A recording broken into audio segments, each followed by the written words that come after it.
Network. And as you may notice, things are a little different around here. I am in a different spot. Brad is in a different spot. James is in the same spot.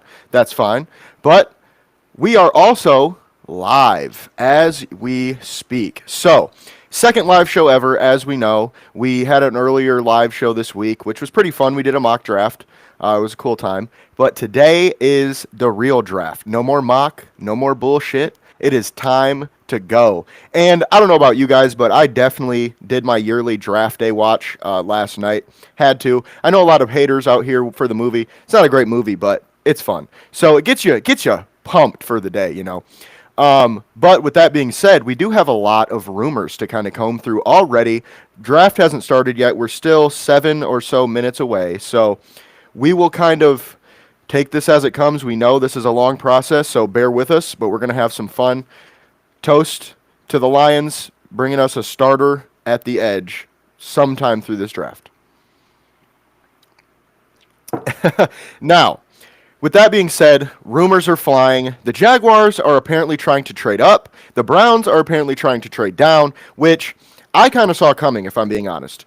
Earlier today, I tweeted out that the Jaguars would be really interested, or should be really interested in Mr. Travis Hunter, the defensive back wide receiver out of Colorado. Now, it's going to cost quite a bit to move up to that spot because, I mean, it's the number 2 pick. I know this isn't a great draft, but they are only moving up 3 spots, but they're giving up really the only blue chip number 1 elite prospect in this draft. So with that being said, I do not necessarily expect the Jaguars to trade up at this point, but I definitely could see it happening. So crazier things have happened, and Travis Hunter would make a lot of sense there. Wide receiver, corner. He, kind of does it all. So totally see the Jaguars moving up, and we've heard all week that they're going to make a splash, and what a splash that would be. They need corner, they need wide receiver, so we will kind of see how that shakes out. We're about 6 minutes away now. We will have a guest joining us pretty soon. We'll kind of keep it under wraps for now.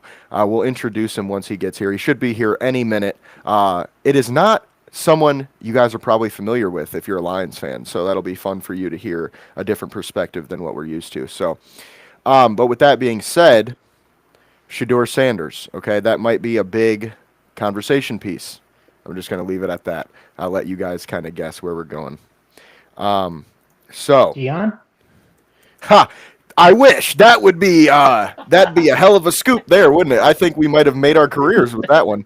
Deion Sanders Jr. follows me on Twitter, so maybe we could get Deion Sanders Jr. I don't know about Deion though. Prime might be a little big of an ask there. No, but it should be a lot of fun tonight. We got a lot going on, so as always, draft day is a frickin' blast.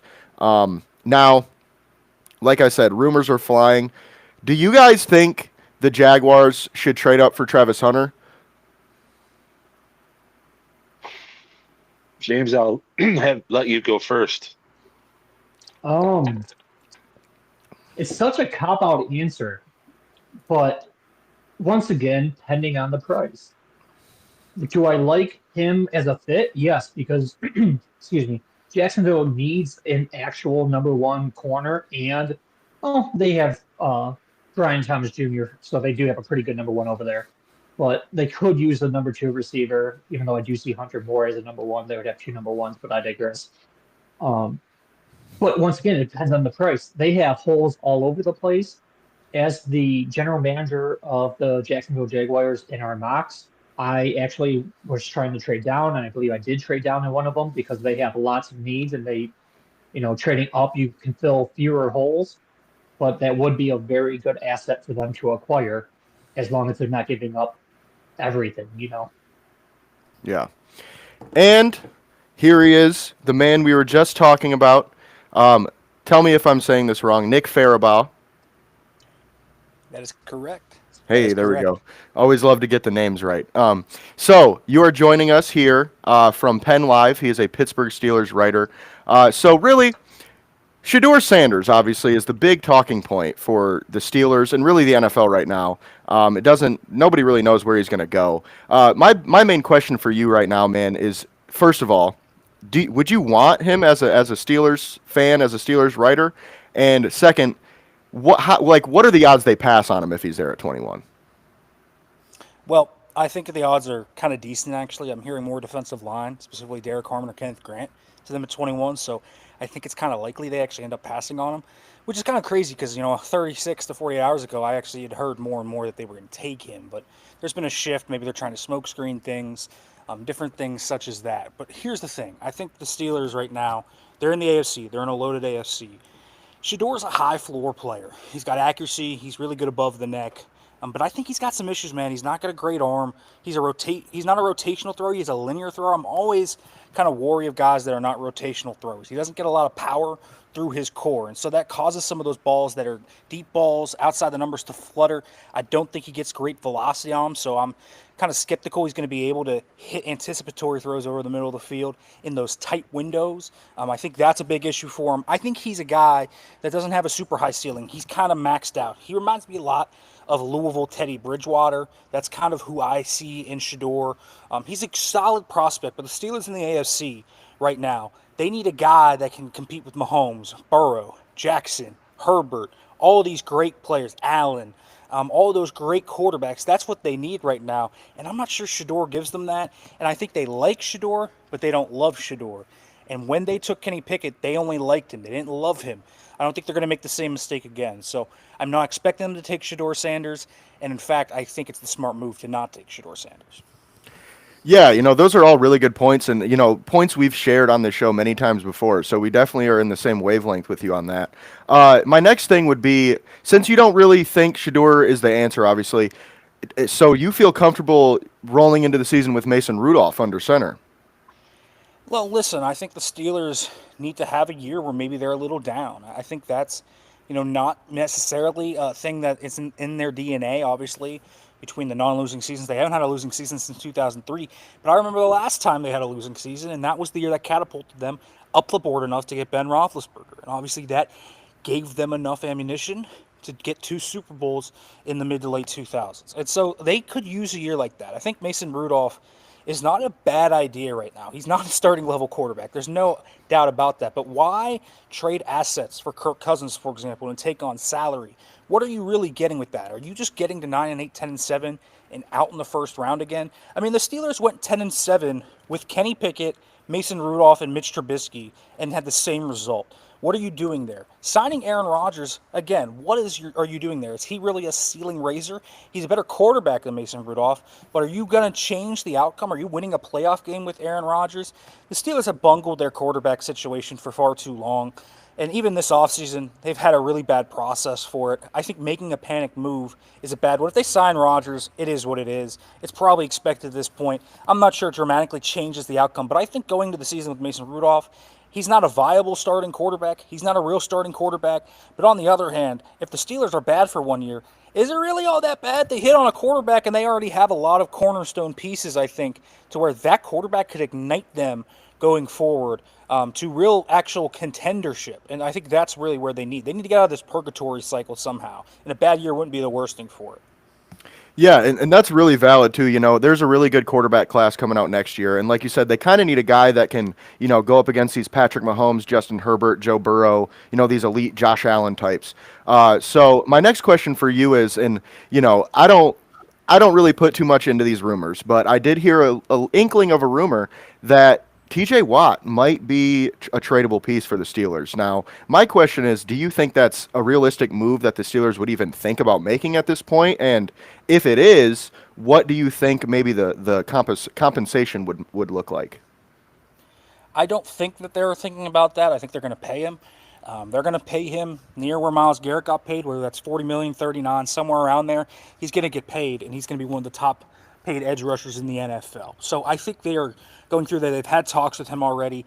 I think those talks have gotten a little bit more spiky, hairy with the Garrett extension. Having that $40 million per dollar edge rusher in the NFL has made it a little bit harder to sign him, but they're going to do it. But if they did trade him, I think they could get a late first. I think they could probably get another day 2 pick with that.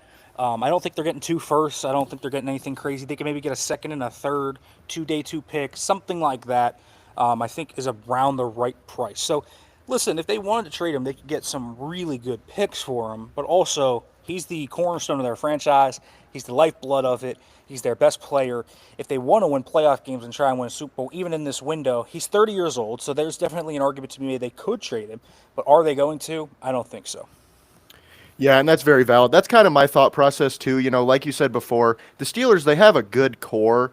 They are getting a little older, as we know, but they have a solid core for, I would say, the next 3 years probably, where they could, like you said, draft that quarterback next year or maybe even get one in free agency or however they do it, and build a playoff team, which, like you said, they're kind of stuck in purgatory right now. So I think that's a really, really great point there. And I also wanted to, I wanted to say as Lions fans, we would love it if TJ Watt was available, because I'll tell you what, if that was the case and he was available for a second and a third, like you said, oh man, I would pay that today. I would give you that right now. Especially because, guys like Trey Hendrickson apparently are available for what sounds like a little bit more than that. So TJ Watt probably is staying in Pittsburgh, but I did think about it. He is getting a little older. The defense is getting a little older, so it wouldn't be that crazy, I think. Now, moving on, my next question for you is, what if, if it's not Sanders, obviously, like you said, who are your favorite prospects for the Steelers at pick 21? Yeah, I mean, my favorite one personally has always been Jade Barron for them. They have Darius Slay on the outside, but they need a nickel. They need a really good nickel corner. They've needed one for a while, and then he could shift outside next year when Slay's probably retired or gone, to pair with Joey Porter Jr. I just love Jade Barron's game. I've loved Jade Barron's game the entire time. He's a top 10 player in this class to me. So he's probably my favorite, but he's not their biggest need. Their biggest need outside of quarterback is probably defensive line. And so you look at that, and I like Derek Harmon the best of what they could get. He reminds me a lot of Stephon Tuitt, one of the more underrated defensive linemen of the 2010s, in my opinion. He was great with the Steelers. They haven't really replaced him since he unexpectedly retired in 2021. They need to get something there. Cam Hayward's 36 years old. He's still playing at an all-pro level. Unbelievable that he is. But he's not getting younger. The fact that he's still playing is kind of crazy, to be quite honest with you. And they need someone with Keanu Benton. And so I think Derek Harmon could be that. He could be a disruptive force for them. Kenneth Grant, he's a nose tackle that I think has 3-tech upside. A little bit of a different player. Reminds me a little bit of DJ Reader. High floor player. I could see him being the option. And then Walter Nolan. Walter Nolan is just this dynamite stick at 3-tech. I mean, the pass rush reps, the dominance that he has on some stretches is the best D-line tape in the class. It's better than Mason Graham at times, but he struggles with some consistency. The motor's not too hot, and so there's some issues there. But those 3 defensive linemen are some of my favorites. And then the other one that I really like, we've talked about George Pickens trade rumors and all that. I really like Matthew Golden. I like his fit with the Steelers. To me, he's one of the best wide receivers in this class. Across from DK Metcalf, they could definitely use that quick separator type, that route runner type. And so those are kind of the 5 guys I would circle for them outside of Shedeur Sanders. For sure, and that totally makes sense. We've talked a lot about Harmon on this podcast with, the Lions being a good fit, as well as Walter Nolan. I've personally been a big Walter Nolan fan, as these guys know, throughout this process. So I totally agree with that. And then I guess my next question would be, let's just say, if you guys signed Aaron Rodgers, right? Do you think that this Steelers team is a playoff team at that point, or do you think they're just, like you said, middle of the road still? I mean, they're probably a playoff team. They're probably a 10-7, 9-8 playoff team as a 7 seed. Are they a serious contender? No. The likeliest outcome would be they would be 10-7, second or third in the AFC North, losing the first round to one of those elite teams, just like they do all the time, right? It's just become the same story. Really, since 2020, you can really write the same chapters for the Steelers. It's either barely missing the playoffs or sneaking in and getting crushed. And I think that is on the same path with Aaron Rodgers. He's just not an elevator anymore, right? He's got really good arm talent still, but he's not as mobile anymore. How does he fit in the locker room with personalities like DK Metcalf and George Pickens? There's a potential for explosiveness there. So the locker room fit's, I think, a question on top of that. Aaron Rodgers is a fine player. He's not an elite quarterback anymore. He's a middle-of-the-road player that probably gives them the same type of quarterback play they got last year from Justin Fields and Russell Wilson, which is fine. But they're not going to be anything more than a 10-7 maybe 11-6 if they get the right roles going their way, and they're probably out in the first round of the playoffs. That's just what it feels like again to me. They've been treading water for so long. Aaron Rodgers coming in feels like you're treading water again. Yeah, that's very valid. It kind of feels like putting a band-aid on a stab wound. Um, but I just feel like if you guys got Aaron Rodgers, you would be a solid team. But like you said, it's not going to be a true playoff contender. So now my next question for you is about DK Metcalf. So when you guys made that trade, right? I assume. I guess I can't really assume, but I would assume that you liked it because he's a good player. It was a solid trade. Now, in hindsight, knowing that at least for 1 year of that big contract, Mason Rudolph is likely to be his quarterback, how are you feeling about that deal now? I mean, I think it's fine because they got themselves a potential out here for George Pickens. And George Pickens is this volatile player. He's not reliable, to be quite honest with you. They could trade him. I don't think they're going to trade him today, but they're probably not going to bring him back after next year. And DK is only 27, so this is a guy that's going to be a big part of your nucleus, not just this year, but through the rest of the careers of guys like TJ Watt, Cam Hayward, Minka Fitzpatrick. So he fits your window. So I think it's a good short-term and long-term play. I understand people saying, oh, it was a win-now move, and it was a win-now move, but it also was a win-now move while having long-term upside. And so I think it made sense for the Steelers. There's a reason the Steelers didn't sign someone like Cooper Kupp, for example, right? He's probably only got a few years left in the tank. He's a declining player. DK Metcalf's in his prime. He's still a great receiver. And on top of that, I think it makes sense because they needed that alpha receiver. He's better than George Pickens to me. And at least next year, you have that wide receiver one type. You can get complementary types around a guy like that. They're far easier to find than guys like DK Metcalf. And so the Steelers made that move with long-term foresight in mind, not just short-term. So I think it makes sense for them. They only gave up a second-round pick for that type of talent. I think that's fine. They were going to take a wide receiver early in this class anyway. So instead of taking a guy in what is a limited wide receiver class, one of the poorer ones, to be quite honest with you, in recent memory, they get a proven option, DK Metcalf. I'm completely fine with the deal. Yeah, for sure. No, I would totally agree with that. I personally am a big fan of DK. So when you guys made that deal, I immediately thought, okay, trade George Pickens, try to rebuild this team a little bit on the trenches, because I know that Pittsburgh Steelers offensive line isn't quite, what it used to be. It's a solid line, but they got some holes there. So now I will open this up to the panel to see if anyone else has any questions for you. James, I will let you go first if you have any questions. First off, Nick, just thank you for joining us today. I know draft day is busy as is. There's rumors going on. The show is about to start. Actually, the Titans are on the clock now, although we pretty much know where they're going. But thank you for your time. My question to you would be, if not for like Derek Harmon or oh my gosh, I'm just spacing on the Ole Miss D tackle's name we just talked about. Walter But what Nolan. other D linemen? Thank you, Walter Nolan. What other D linemen interest you in this draft in terms of that would stand out over the others? I should say. Yeah, it's an interesting, kind of idea, right? I mean, Harmon and Nolan, I think, are the top two fits for them. Grant says knows. I think, if you're looking at other options for them outside of those guys, defensive tackle specifically, I have Harmon, Nolan, and then Grant 1, 2, 3, personally ranked in that order. But other guys, I could see them, trading back. I think that's an interesting option for them. And I could see them taking a guy like Darius Alexander or Tyleek Williams. I mean, listen, you remember what the Baltimore Ravens did to them. 300 yards on the ground in a playoff game. I mean, I think in the modern NFL, it's hard to lose a game just by poor run defense, but I think the Steelers did it. And so, those two guys, I think, would give them spark plugs there. And I think that's the type of things they need. But I also think Harmon, I think he could give them that. I think Nolan's more of a pass rush specialist, but I think Harmon is actually decently polished as a run defender. So there's a lot of fits they could have. They could even go, later in the draft. They could look at guys like Jamari Caldwell. They could look at guys like Alfred Collins. There's a lot of really good nose tackles in this class. It's actually one of the better nose tackle drafts I can honestly remember. So the Steelers have a lot of options. They could double dip at defensive line too. Again, that's about building the future. They have Keanu Benton, but outside of him, they don't really have a future piece on the defensive line. So just like they spent so much on their offensive line over the past two drafts, I think they could do the same for defensive line in this class. And so there's a lot of fits for them throughout the draft, whether it's the first round or the middle rounds.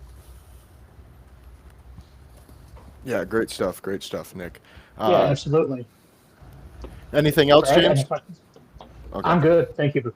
All right. Brad, you got anything for him today? Yeah, I do. You guys were talking before, about probably needing a reboot. So to play off of that a little bit, when we did our draft, I had the Steelers.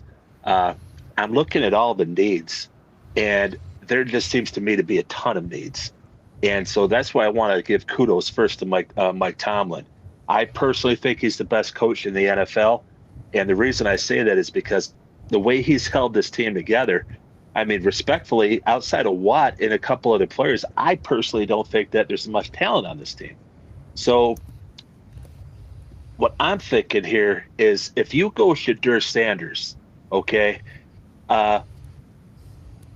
if he doesn't do well, then you have taken your first round pick, you've taken your quarterback, and you've got to stick with him. And that's going to set them back even more. So I think what you're saying is get the total reboot, take a step back to take two forward. If they have that kind of let's say a 5-12 season, which could be possible, they're going to have a really good shot at getting a quarterback and starting this whole thing over again. I just wanted to get your thoughts on that. Yeah, I think it's a smart way to go about it. And not only that, they have so many compensatory picks. They might have 2 third-rounders just from compensatory picks next year. So they can have a lot of draft capital. You mentioned the holes that are going to be on the team next year. And specifically, those holes are going to be significant. I mean, they're going to have a need a guard. They might even need a tackle. It depends on what Broderick Jones does this year. They're probably going to need a defensive lineman if they don't double down this year. They'll need a corner. They'll need a safety. They're going to need a receiver. They're probably going to need a running back. They need quarterback still. It's a lot of needs that they have. There's talent on that roster. You talk about some of them.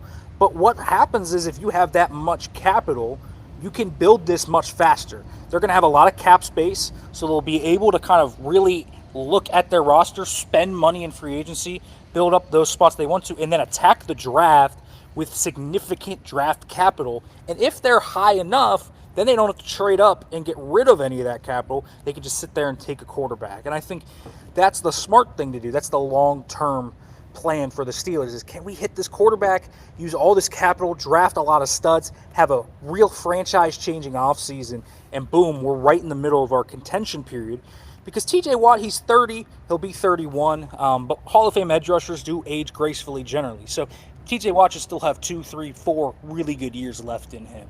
And I think that's kind of how they look at that and say, man, how can we maximize this window? And I think potentially a down year for them with all that draft capital, with all those needs, but with all this cap space, you can have a really fun offseason, similar to how the Commanders did, similar to how the Texans did. If you hit on the right quarterback, the Steelers can energize themselves right back into AFC contention. It's not that far away from them. They have the outlines of a plan to do that. Now they just need to execute. For sure. And, Nick, we appreciate you for being on. As always, you're always welcome to come back. This was a great conversation that we had. As we've been talking, we've had 2 huge blockbusters happen. Well, just one blockbuster. The Jaguars traded up to number 2. Okay. Wow. They have given up let me see what this package is. Let's look. They have given up the 5th pick, 36th pick, the 126th pick, and next year's first round pick to move from 5 to 2. The Browns traded number 2, crazy. number 104, and number 200. So much there. And of course, Cam Ward went number 1. However, it does seem like Travis Hunter is going to be the pick here for the Jaguars. Wow. Which is that's why they're the crazy. Jaguars. That is why they're Shaka Khan. That's what I call him, Shaka Khan. No, you could no. That's why you're the Jags. Good luck. Oh my Hey, Lord. I see you drinking. I see you drinking beer there, Jace. Okay, now if you have you ever seen a bitter beer face? Just get a bitter beer. It's like, well, as soon as Travis Hunter hears his name called, that's the face he's gonna make. Like, what the hell happened to me? So Jaguars, you had so many needs. You're such a bad football team, and you just gave up your future for a dude that will say, you know what, I'm going to play out or else I'm going to make my name. Then I'm going to tell you to trade me because I'm going to hold out. There is no way Travis Hunter lasts more than 3 years in Jacksonville. And that is one of the dumbest trades dumbest trades that I've seen in drafts in at least the last 3 years. Absolutely asinine. Well, Brad, to make you even more mad, it does Oh, not God. sound like they're gonna take Travis Hunter. It sounds like they're gonna take Abdul Carter. This isn't for sure, but from what I'm seeing here, it looks like they're gonna go with the trenches. That's the verbiage I was given. They're Okay. looking for Well, the trenches. okay. Well, they want to go with the trenches. Well, guess what? Guess who was always projected to go to him? Oh, I don't know. Mason Mason Graham. Graham. Oh, well, gee. Okay, fine. Travis Hunter right now is going, woo. Okay, and Abdul Carter's got the bitter beer face now. All right. So, Man. yeah, you compare him with Allen over there. That's great. That's great. But you know what? You got no defensive push up the middle. You're going to have no depth now. This team needed so much, and they just traded it away. You could have had Mason Graham and stayed there. Again, you're the Jaguars. Yeah, that's All I wanted to jump in real crazy. quick and say is, aren't you guys so happy we spent hours and hours in mock drafts? Because this is exactly what we all had, right? Yeah, Right. that was 4 hours of my life I'd like to have back now. Thanks, Jacksonville. Fucking idiots. Oh my lord. So with that being said, do you guys have anything else for Nick before we let him go? I do. Again, with Shadur Sanders, we just talked about. We don't need to belabor the point that he is not a franchise quarterback for you. And you take one, then you're stuck with him. But what I do have a thing with is with Mike Tomlin, not just a great coach, but a great man. He keeps that locker room. He is ethical. He is great. He doesn't like distractions. Look what he did with Antonio Brown. That wasn't Antonio's fault. He got his melon squashed by Perfect. I mean, that's just the way. That's what I see it as. Is he's never been the same. But you're going to bring Mike Tomlin's going to bring an alpha dog is going to bring that circus to town, and he's going to put up with Dion's subtle little tweets all the time because Shadur's not, this and that. And then, if I remember right, Shadur sure threw a lot of his linemen under the bus. Okay, now you guys respectfully don't have any linemen. So when he can't move either, so when he is stuck on his ass, okay, guess what? He's going to start talking. Dion's going to start tweeting. And Tomlin's going to have enough. I don't see Tomlin being able to coach this guy. So that your thoughts. Well, my counterpoint is George Pickens is a nuisance weekly, and he does it. I think Shador. I think Dion reveres Mike T in a way he doesn't revere anybody else. So there's maybe a little bit of a grace period there that they can work with. And Mike Tomlin and Shador are going to mesh well with their confidence. Because Shador, whatever you think he is confident. He has a bravado about him that he thinks he is better than you. And that is something that the Steelers like. That some teams are hating that arrogance. The Steelers like that arrogance. And so the Steelers, I mean, listen, it would be fascinating to see how it would fit. I think you're right. There's blow-up potential there. But listen, the Steelers are after Aaron Rodgers, who is maybe the most well-known narcissist in football. Douchebag. Yep. Right. So they don't care. So we'll see. But I doubt they're going to take Shador. Not because of his personality or the Dion stuff, but I don't think the football tape matches up with what they want. Right. Yeah, great stuff. Fair enough. Yeah. Well, that's all we got for you, Nick. We appreciate you for joining us as always. You're always welcome back on. Have fun with the draft. It's our Christmas, so take it easy. Don't work too hard, even though I know how it goes. All right, man. I appreciate you. Thanks for having me. Yes, sir. Appreciate you. Have a good day, Nick. So with that being said, Travis Hunter was the pick. So thankfully they didn't take Abdul Carter, because I would have been like, why the fuck didn't you just trade to 3? Why are you going to 2 to take him? But they take Travis Hunter. It hasn't happened for me yet. Well, get on Twitter, James. If you see Travis Hunter get up and run to the bathroom right after he's on the podium, he's doing it because he is crying his eyes out. He is going to be irrelevant now. Well, he's not. He's too good. But he is going to go through hell. That organization is dysfunctional. Look, okay, fair enough. Look at their coach. How long did it take them to get their coach? How many times did they fuck it up? All right. How many times did they fuck it up? And that's their coach. And now that joke, in my opinion, at least, of a coach is going to take, again, my opinion, the best player in the draft. And he's not going to ruin him, but Travis is going to be gone. 3 years, Adios, motherfuckers. Okay? And guess what? Oh, we got no picks left. Well, what the hell are we doing? Yeah, fuck the Jaguars. That's why they All I know is, you know what this reminds me of, guys? Speaking of Draft Day, which I watched last night, like I love said. it. Great movie for being a bad movie. It's still fun. Ooh, it's a good movie.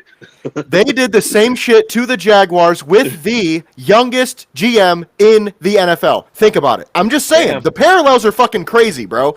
He Damn. got he gave up 2 or 3 second-round picks for the 5th overall pick from the Jaguars while they had the youngest GM in the NFL, which right now they traded from the 5th pick to the 2nd pick with the youngest GM in the NFL. Just saying. And the GM of Cleveland's happy as fuck. Yeah, it works Sonny out Weaver, for everybody. Sonny Weaver channeled it to the Cleveland GM. Like, oh my Lord. Oh my God. Yeah, I dude, this, I don't know, because I'm watching the Pistons game. They're down 11 now, by the way. I wasn't even paying attention. They're down 6 on mine. They're Oh down no, 11 on 14. mine. 14. Holy shit. I Now lied. they're down 14. Damn. They were just up 5 minutes ago. Well, you know. All right. Well, I was going on. That's what happens. Well, I guess I go on long rants. Fuck that. I'm not even watching that shit. Fuck that. I'm turning that shit back. No, I get frustrated easily with this team. Now they're down 20.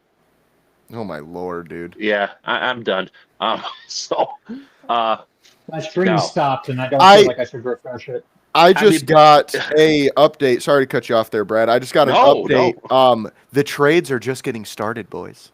We're just getting fucking started. Better buckle in, baby. What if fucking the Bears trade out now with, I don't know, let's see. Who do you think would want to come get Abdul Carter at this point? That's like in the top 15. I don't see anybody outside of that coming to get him, but Lions. No, I'm just playing. Oh God, yeah. Detroit, baby. Yeah, we won't have a pick until my firstborn is 5, or I'm sorry, my granddaughter's 5. They'll be like, all right, guys, good stream. Wrap it up. We're done. I don't have a granddaughter, but just think of that. Yeah, let's just give him this pick and this pick and this pick and this pick. No, I'm trying to think here.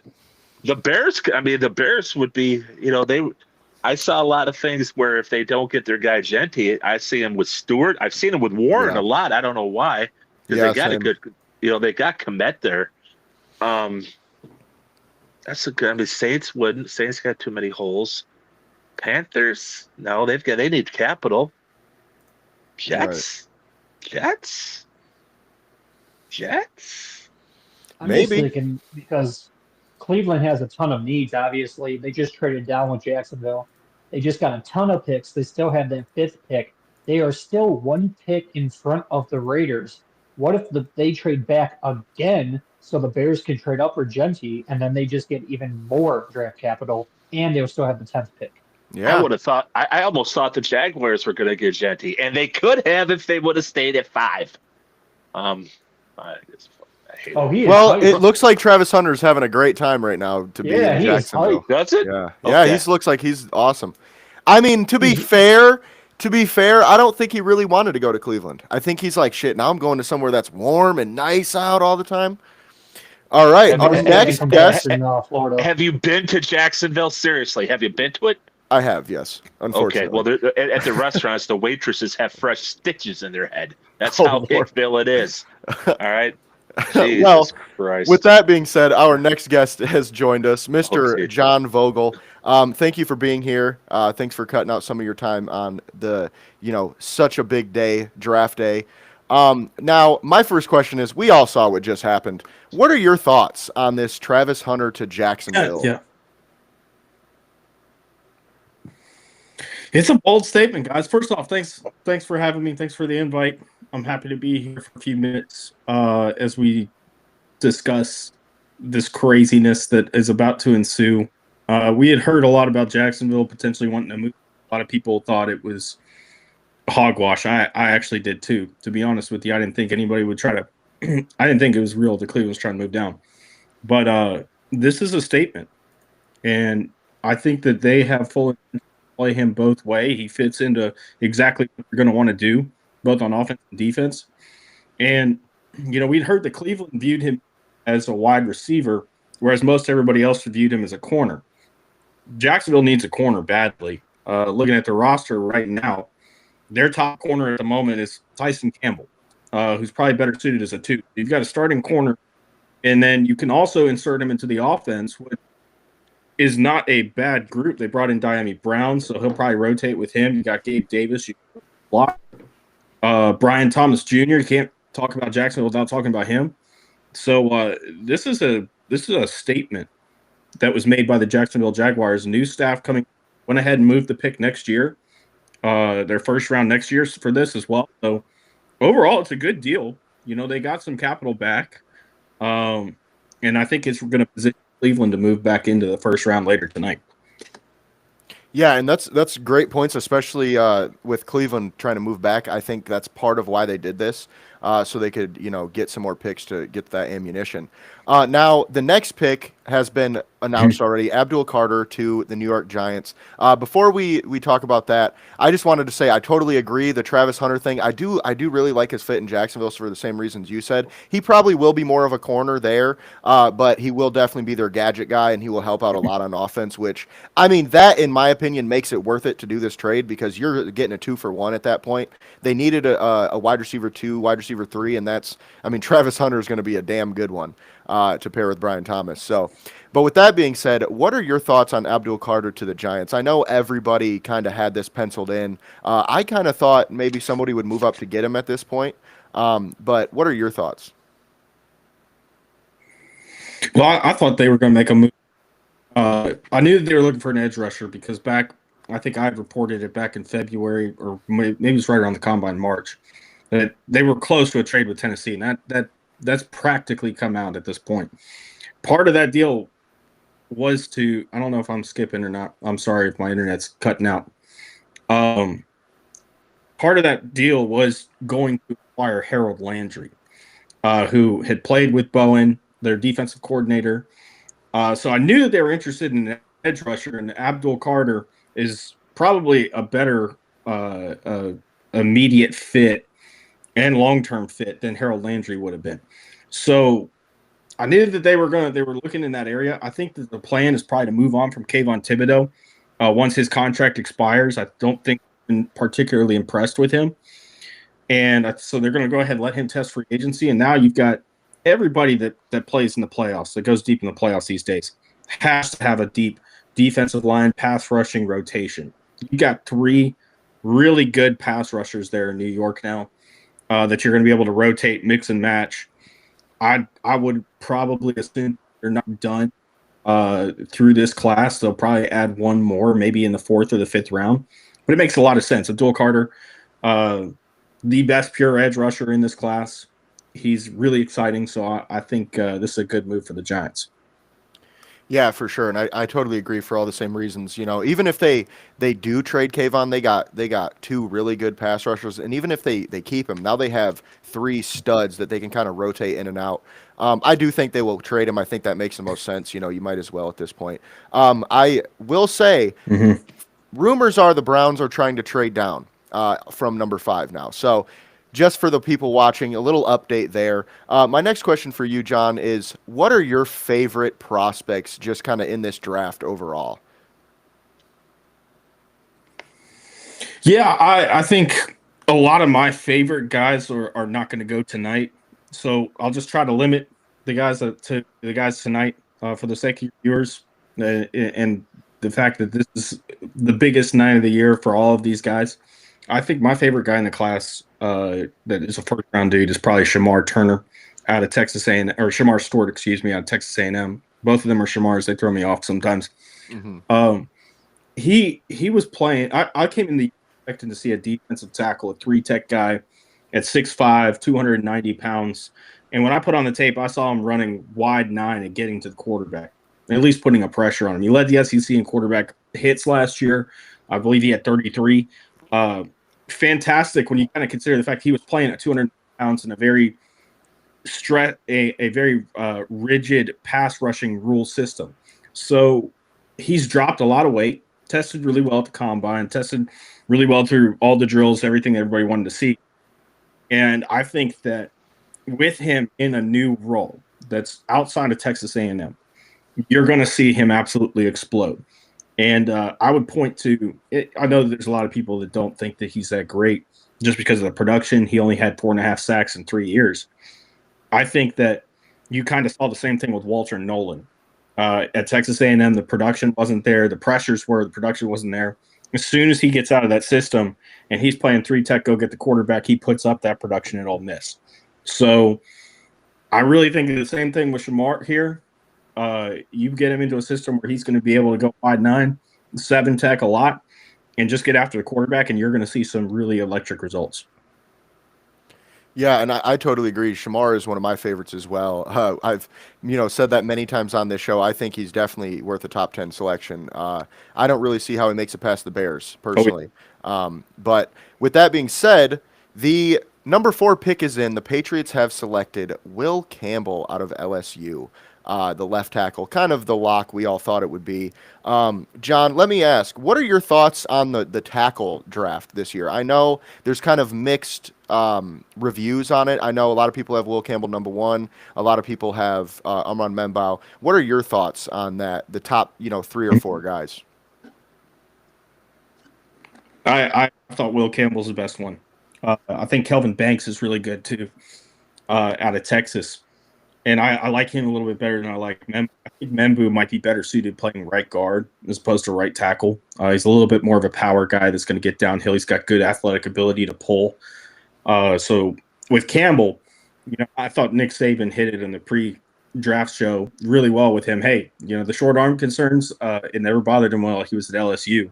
And he played some great edge rushers down at LSU. And I think that it was easy to nitpick because he's such an outlier just from the way that he plays, the technique that he plays with, the what's a good way? He looks so stiff and he looks so upright at times, but you watch him play and he doesn't give up. He doesn't surrender ground. He holds up. He's quick enough against those speed rushers. So I think that I figured the Patriots would go that route with him. It makes sense. They need a left tackle. They want to protect Drake May for the future. Mike Vrabel's a big guy that's really concerned about the trenches 100% of the time, and they put a large emphasis on it. So yeah, that's perfectly expected, and I think it's a really good pick. For sure, I agree. I'm a little bit bigger fan of Membu than you are, but I think that's just because I saw his athletic testing, and I already kind of liked him quite a bit. So it moved him up my board a little bit there, but totally understand why you'd like Campbell. So my next question for you is Mason Graham. Okay, we've heard a lot of mixed stuff on him. What are your thoughts? Because I know there's a lot of stuff with like his short arms, this and that. So what do you think about him as a prospect in general? I thought Jacksonville might sit at 5 and take him.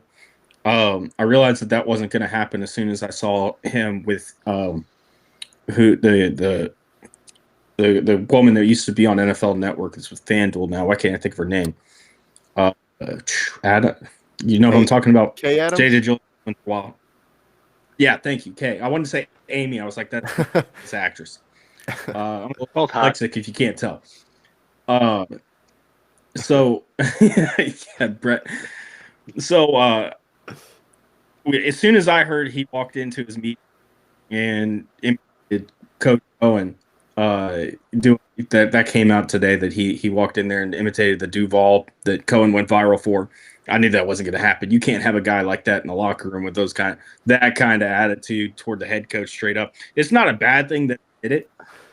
It's just more so the point. If you're trying to build a culture, you don't want someone coming in there that's going to, potentially undermine the head coach, and that's going to be something that's going to put you off. But from a playing standpoint, he's really interesting because he's really kind of average from an athletic standpoint, but he created a lot of plays. I think that's part of the reason you didn't see him do any testing during this pre-draft cycles because he was going to put up average numbers. So I think that's probably the reason why a lot of teams, we've heard the reports that he's not a guy that is as straight up consensus as the media has him. He's been down. I like Walter Nolan a little bit better than him just because I think Nolan can do a little bit more. And it has a little more juice game, but he's going to bring power. He's going to be a little bit more of a two than he's going to be a gap shooter. And ultimately, I think he'll be a very solid piece on a defensive line somewhere. Yeah, for sure. And I can't really disagree with too much of that. I mean, honestly, watching Michigan, because I'm a Michigan fan, watching them throughout the season, like, I liked Kenneth Grant a little bit more for his upside. I mean, he just has all the traits that you really want. He's got, upper echelon athleticism for that, the nose tackle spot. So I just kind of would have, if you're asking me if I got to pick Mason Graham at 5 or I can get Kenneth Grant at, 20 something, I'm definitely taking Grant in that scenario. So totally understand where you're coming from. Now, Yeah. I want to open this up to the panel. If anybody has questions, James, I'll let you go first if you've got anything for John today. Unfortunately, not to be lame, but I don't have any questions. That's So, valid. Brad. Sorry. I think that now you're going to see Graham drop. I think I maybe might see him drop out of the top 10 because of those things. But I do want to say in his defense, he got double teamed a shit ton this past year.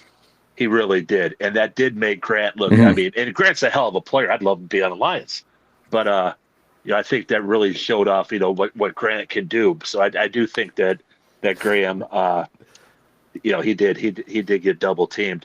I always thought it was a bit high myself. He seems more like just like a grunt player. I don't think he's a good in the trenches guy. He's not a glue guy. He's better than that. But he's not a guy that at 5 is going to be like, wow, dude, this guy's making a difference. I don't see him with box office material. I just don't.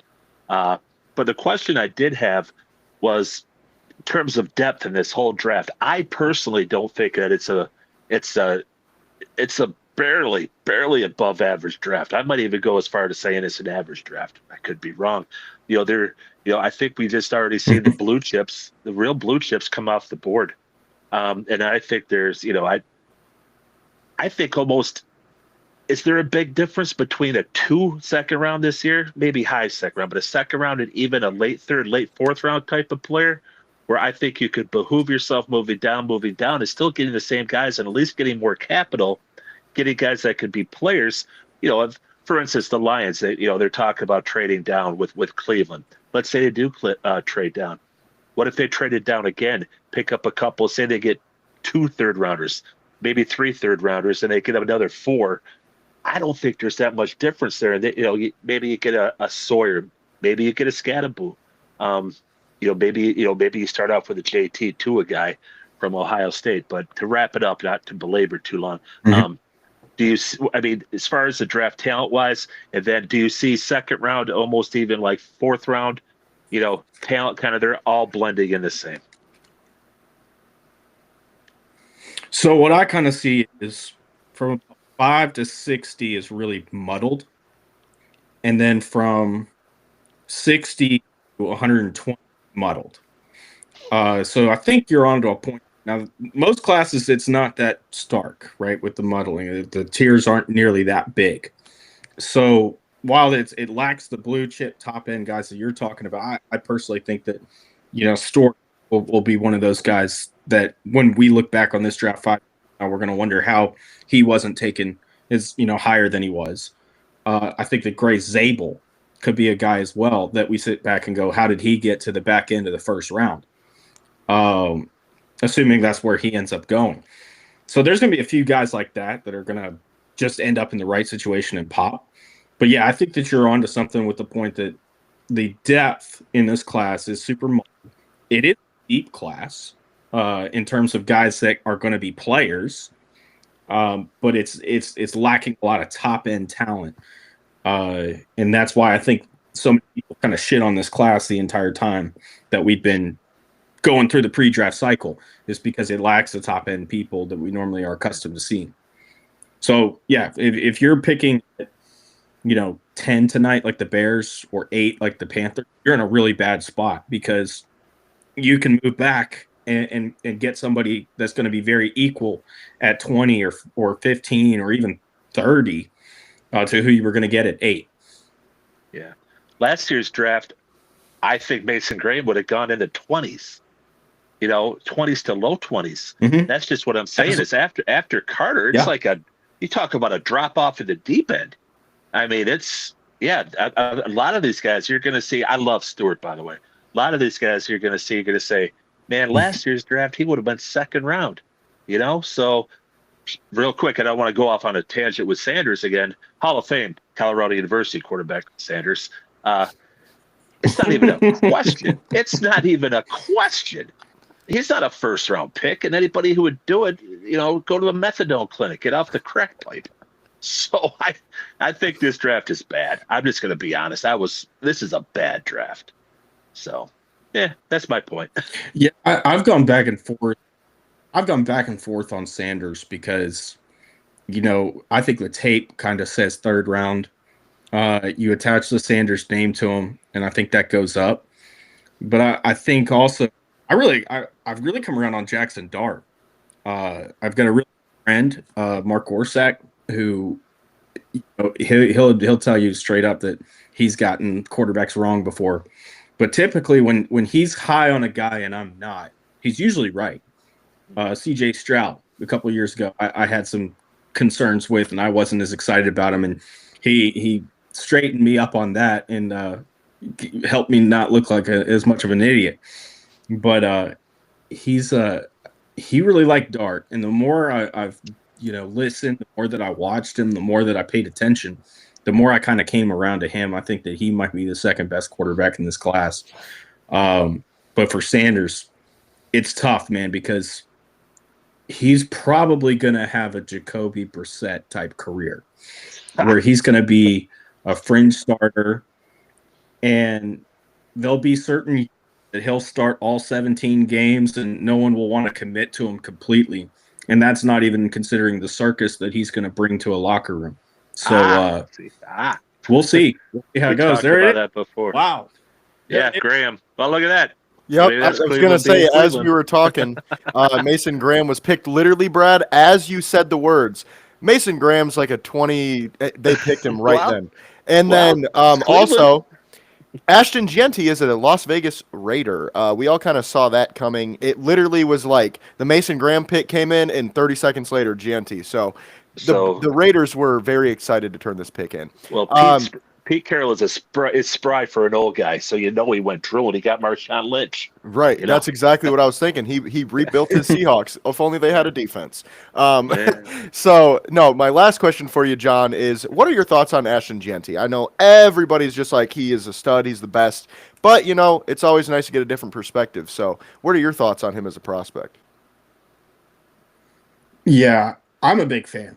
When coming into the season, he was one of those guys that kind of, there's a lot of draft analysts that they come into the year, the Blesto, grades get leaked, and all of a sudden they're talking about the guys that are super highly graded on Blesto.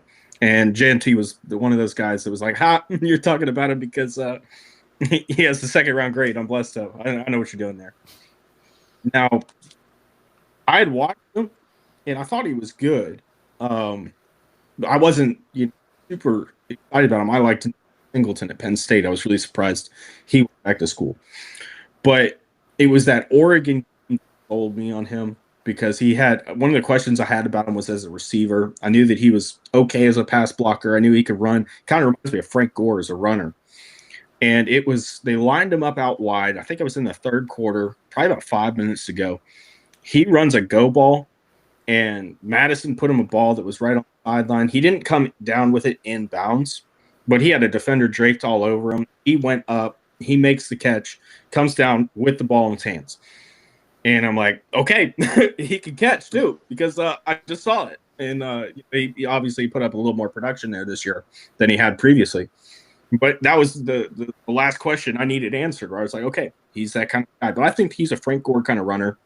He's an outlier because at his body type, which is just under 5'9", 216 pounds, we don't see guys run as fast as he can. And he's going to be really, really difficult to stop. Both between he can do tackles, he can be a gap scheme runner, he can be an outside zone runner. Great field vision. The contact balance is really second to none. He's going to be a really good back. I don't know if you get the 15, 20-year career Frank Gore with him, I wonder if it's more of an Ezekiel Elliott kind of career because of the kid, the punishment he's already taken, but he's absolutely legitimate. It's good. For sure, and I totally agree with that. You know, Ashton Gianti is probably I don't know if I would rank him over Bijan and Jameer Gibbs, but he's definitely right neck and neck, if not right over him. It's really tough there, Yeah. because it's like them, Saquon, and then maybe like Christian McCaffrey are like the top 5, running back prospects we've seen in the past like decade. So, absolute beast. Again, John, thank you for joining us. It was a great time. I know it's draft day, so go ahead and enjoy yourself. Don't work too hard, but I know how this day can get. So we appreciate you for coming on, and anytime you're willing to come back on, we'd love to have you. Absolutely. Thank you. Appreciate you guys.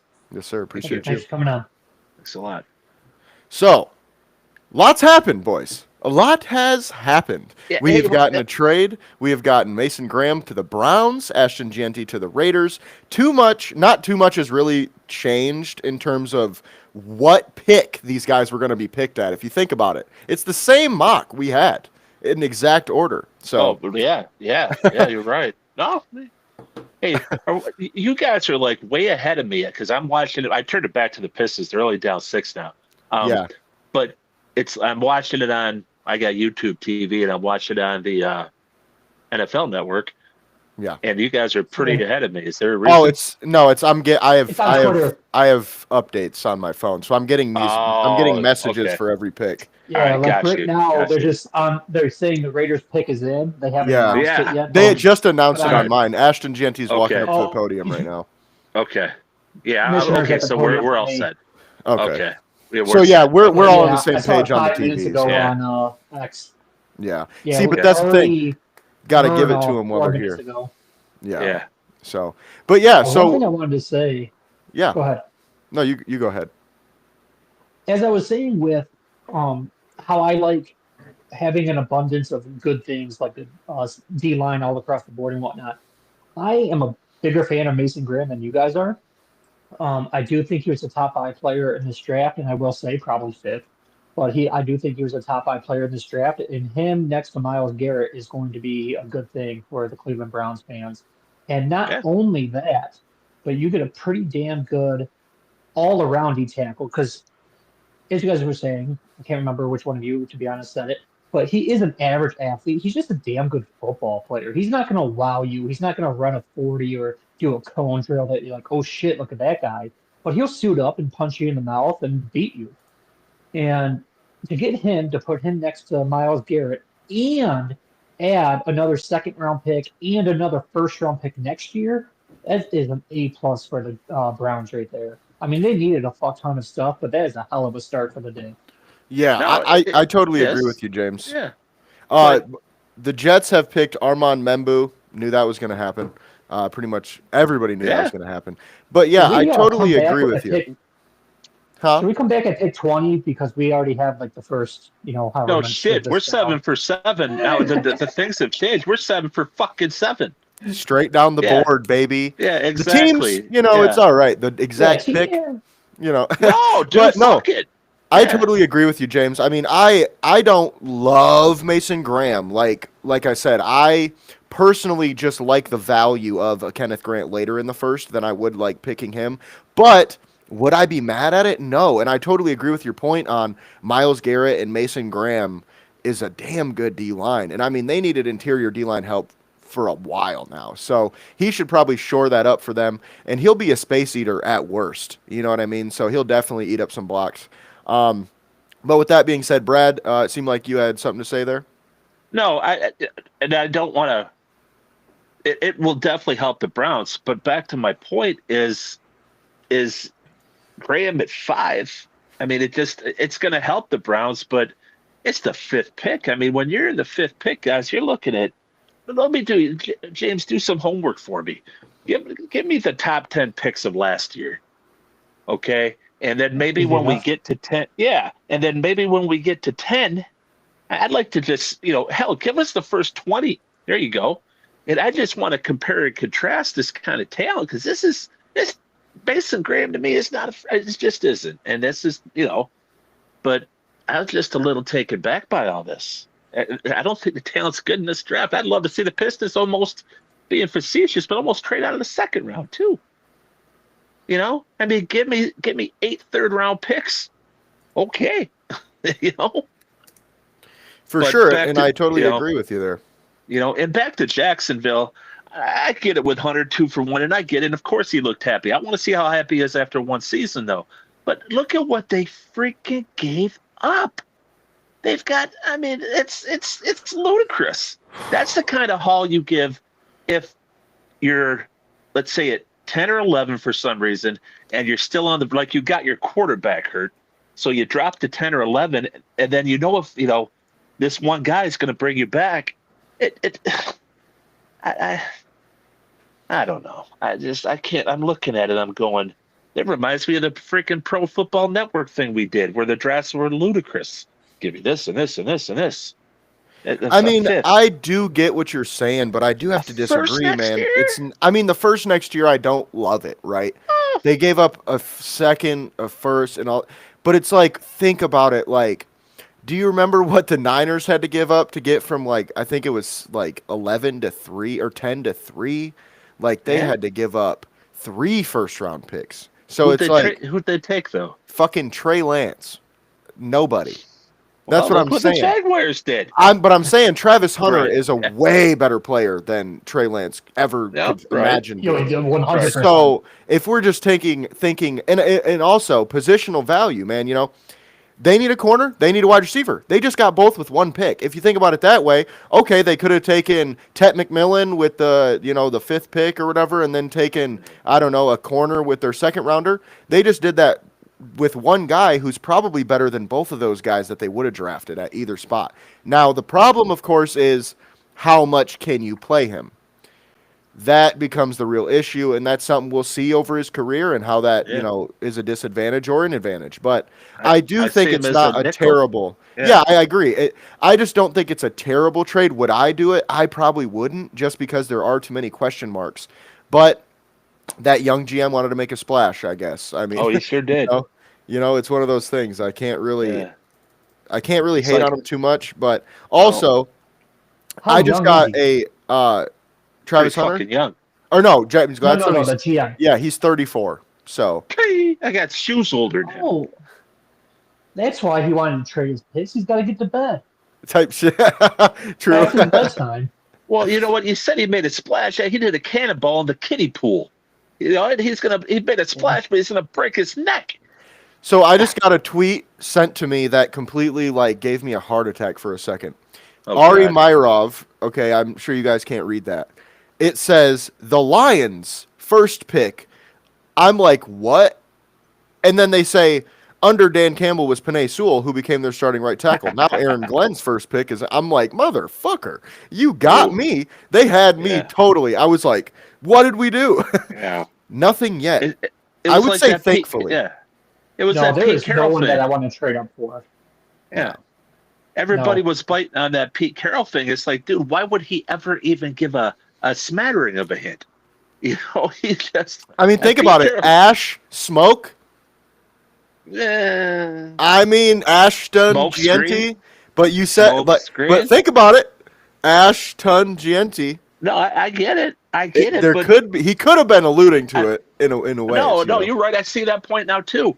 But this is what I love about Pete Carroll. The motherfucker's 73 years old. He's just sitting back going, I've done so much of this shit. This is just fun. I'm just having so much fun, and I think we're still gonna win.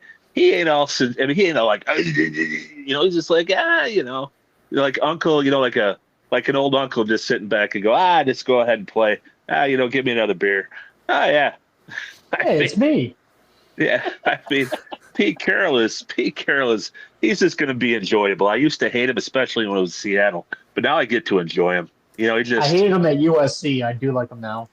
Yeah, because he's in another division and he just looks like he's having fun. He's like, fuck it.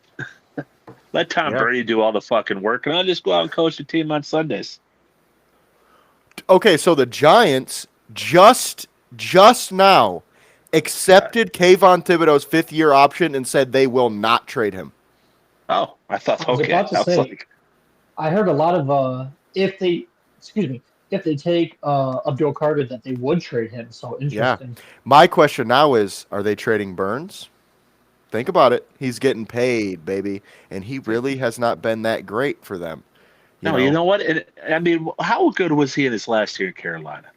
So, I mean, I double don't know. I'm digit not being. sacks. He wasn't like he was. I think he had like, I don't know, maybe 14 or something around there. It Oh, that's wasn't pretty good. insane, That's but that's he was pretty. solid. That's pretty good Yeah, for that team. Yeah, That's pretty good.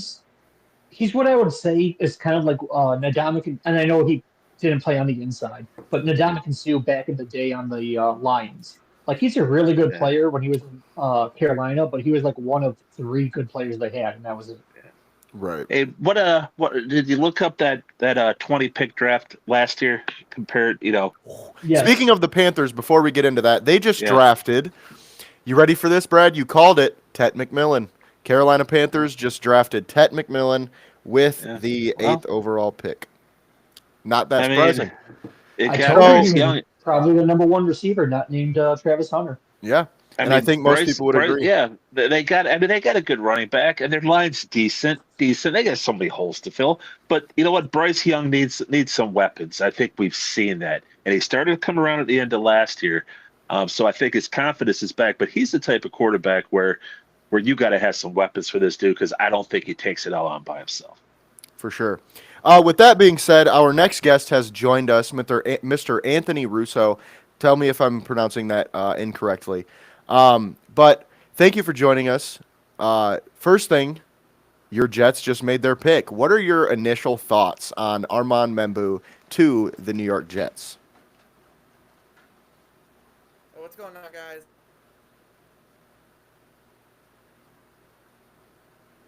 Oh, looks like we lost you. What I'm feeling right now? Oh, there we go. You got me? Yeah, you're good. You guys hear me? Okay. Yeah. So sigh of relief. I was waiting for the Jets to screw it up, but they didn't. Armand Memphis is a great pick. Fills a big need. We needed a right tackle, and I think he's a really solid player. So, yeah. After all the craziness of the top five, the Jets kept it simple, and I'm happy. Yeah, and I've always been a fan of Membu throughout this process. You know, he was a little bit farther down my list at tackle until he tested, and his numbers were completely, through the roof. So I agree the Jets got a really good player. My other question for you is, what would have been your definition of screwing this up? I'm assuming a tight end because I know that was a lot of the the chatter there. So tight end, I would say right tackle and tight end are the two biggest needs on the Jets right now. I would have been fine with Tyler Warren. It wouldn't have been. I prefer Membu over Warren, so I'm glad that's the route. My definition of screwing it up, well, it would have been if quarterback was in the conversation, which it doesn't seem like it was, but if that was Shador or Jackson Dart, I wouldn't be on this stream right now. I would have broken my computer and didn't hear from me for a while. I saw Jade Barron was getting thrown around, and I like Jade Barron, but at 7 for this Jets team just did not make any kind of sense to me. And I get like Aaron Glenn would love to coach him, and I'm sure would be great for him, but just again with the needs that the Jets have and the roster as constructed, I wouldn't have been a fan of that pick at all. So I think given what the board was at 7, Membu was probably like at least a top 3, if not the best pick that they could have made, like one of the better ones for sure. Yeah, for sure. And I would totally agree. You know, like you said, tackle and tight end are two of their biggest needs. Personally, I just don't love the idea of taking a tight end this early. Maybe it's just TJ Hawkinson PTSD. I mean, or Eric Ebron. I love Hawkinson. Don't get me wrong, but it didn't seem to work out here in Detroit. We traded him after all. But Eric Ebron was an absolute bust. So we have not had great. We have not had a great time. There's a flashback I never wanted to see or hear again. Aaron Donald's out there, but fuck it, we'll take a tight end. That can't catch or block. Sweet. I can't. It's too soon. Still too soon. The Brock Bowers thing, I think, is really like we need to relax. Like Brock, great, obviously great player, broke records, transcendent player for the Raiders. Like, I'm not disputing any of that. Brock Bowers is a one of one. Like, no, I don't expect Tyler Warren to be a Brock Bowers. I don't expect Colson Loveland to be a Brock Bowers. It's like this idea that like Brock Bowers has like broken the glass ceiling of like, oh well, now we can take tight ends in the top 10. Look what Brock Bowers did. It's like, nah, whoa. Let's pump the brakes a little bit. And again, I'm a Tyler Warren fan. I do think he's actually one of the better players in this draft, but to like automatically assume now like tight end is worthy of like a top 7 pick is maybe a little gun. There's a word I'm trying to think, but yeah, crazy. We'll say. Yeah, totally. I totally agree there. Now, my next question is, obviously there's some Lions Jets connections here. You guys took our defensive coordinator this offseason. My question for you is, how are you feeling about Glenn? Do you like it? Do you love it? Are you indifferent? What are your feelings right now? So I like Glenn. I think Glenn as a coach is a very good coach. I think he did a really good job with the Lions defense, especially. I think people almost forget how many injuries your defense had this past season. Like obviously, like Aiden Hutchinson was the big one, but that front seven was littered with bad injuries to good players, and yet they still, they went. I think they wound up going as far as they were gonna go, given the circumstances of that. Um, so Aaron Glenn did a really good job. I think he's got the player background, obviously, which is nice. It seems like players like to play for him, which is a big thing. So I think he can be a very good head coach. I am more worried just about the you know Woody Johnson is just Woody Johnson. He carries his own problems. Um, the the GM we yeah, the GM we hired, I'm a little I'm not as sold on yet. But we'll see how this draft goes, and maybe he'll change my mind on that. I also wanted the Jets to get an offensive coach. I just feel like the Adam Gase experiment failed so miserably, and like that's our PTSD now. Is like, well, it was so bad we can't hire an offensive coach. It's like, uh, we should do that because you'll notice a lot of teams that have an offensive coach are the ones that are going far in the playoffs.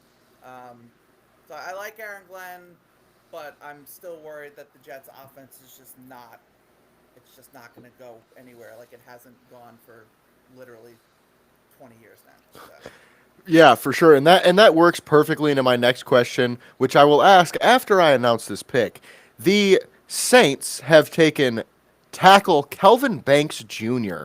For out of Texas with the ninth pick, which I think that's a good pick. They do need offensive line help.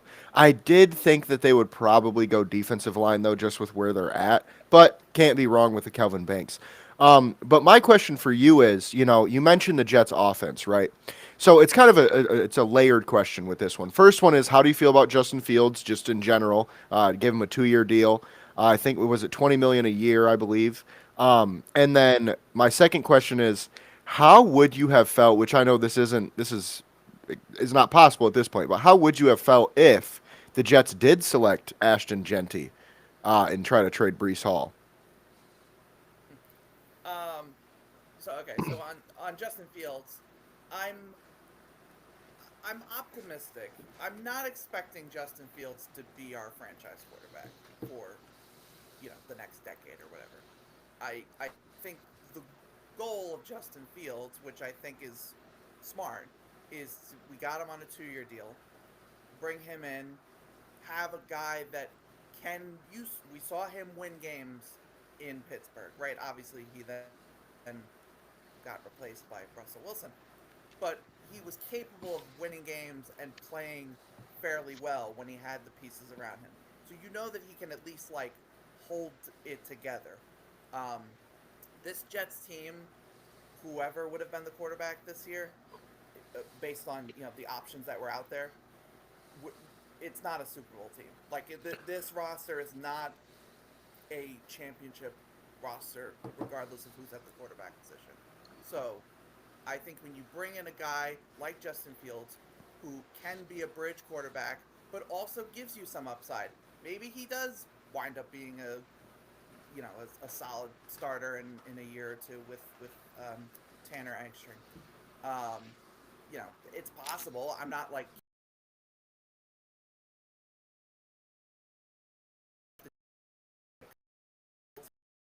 but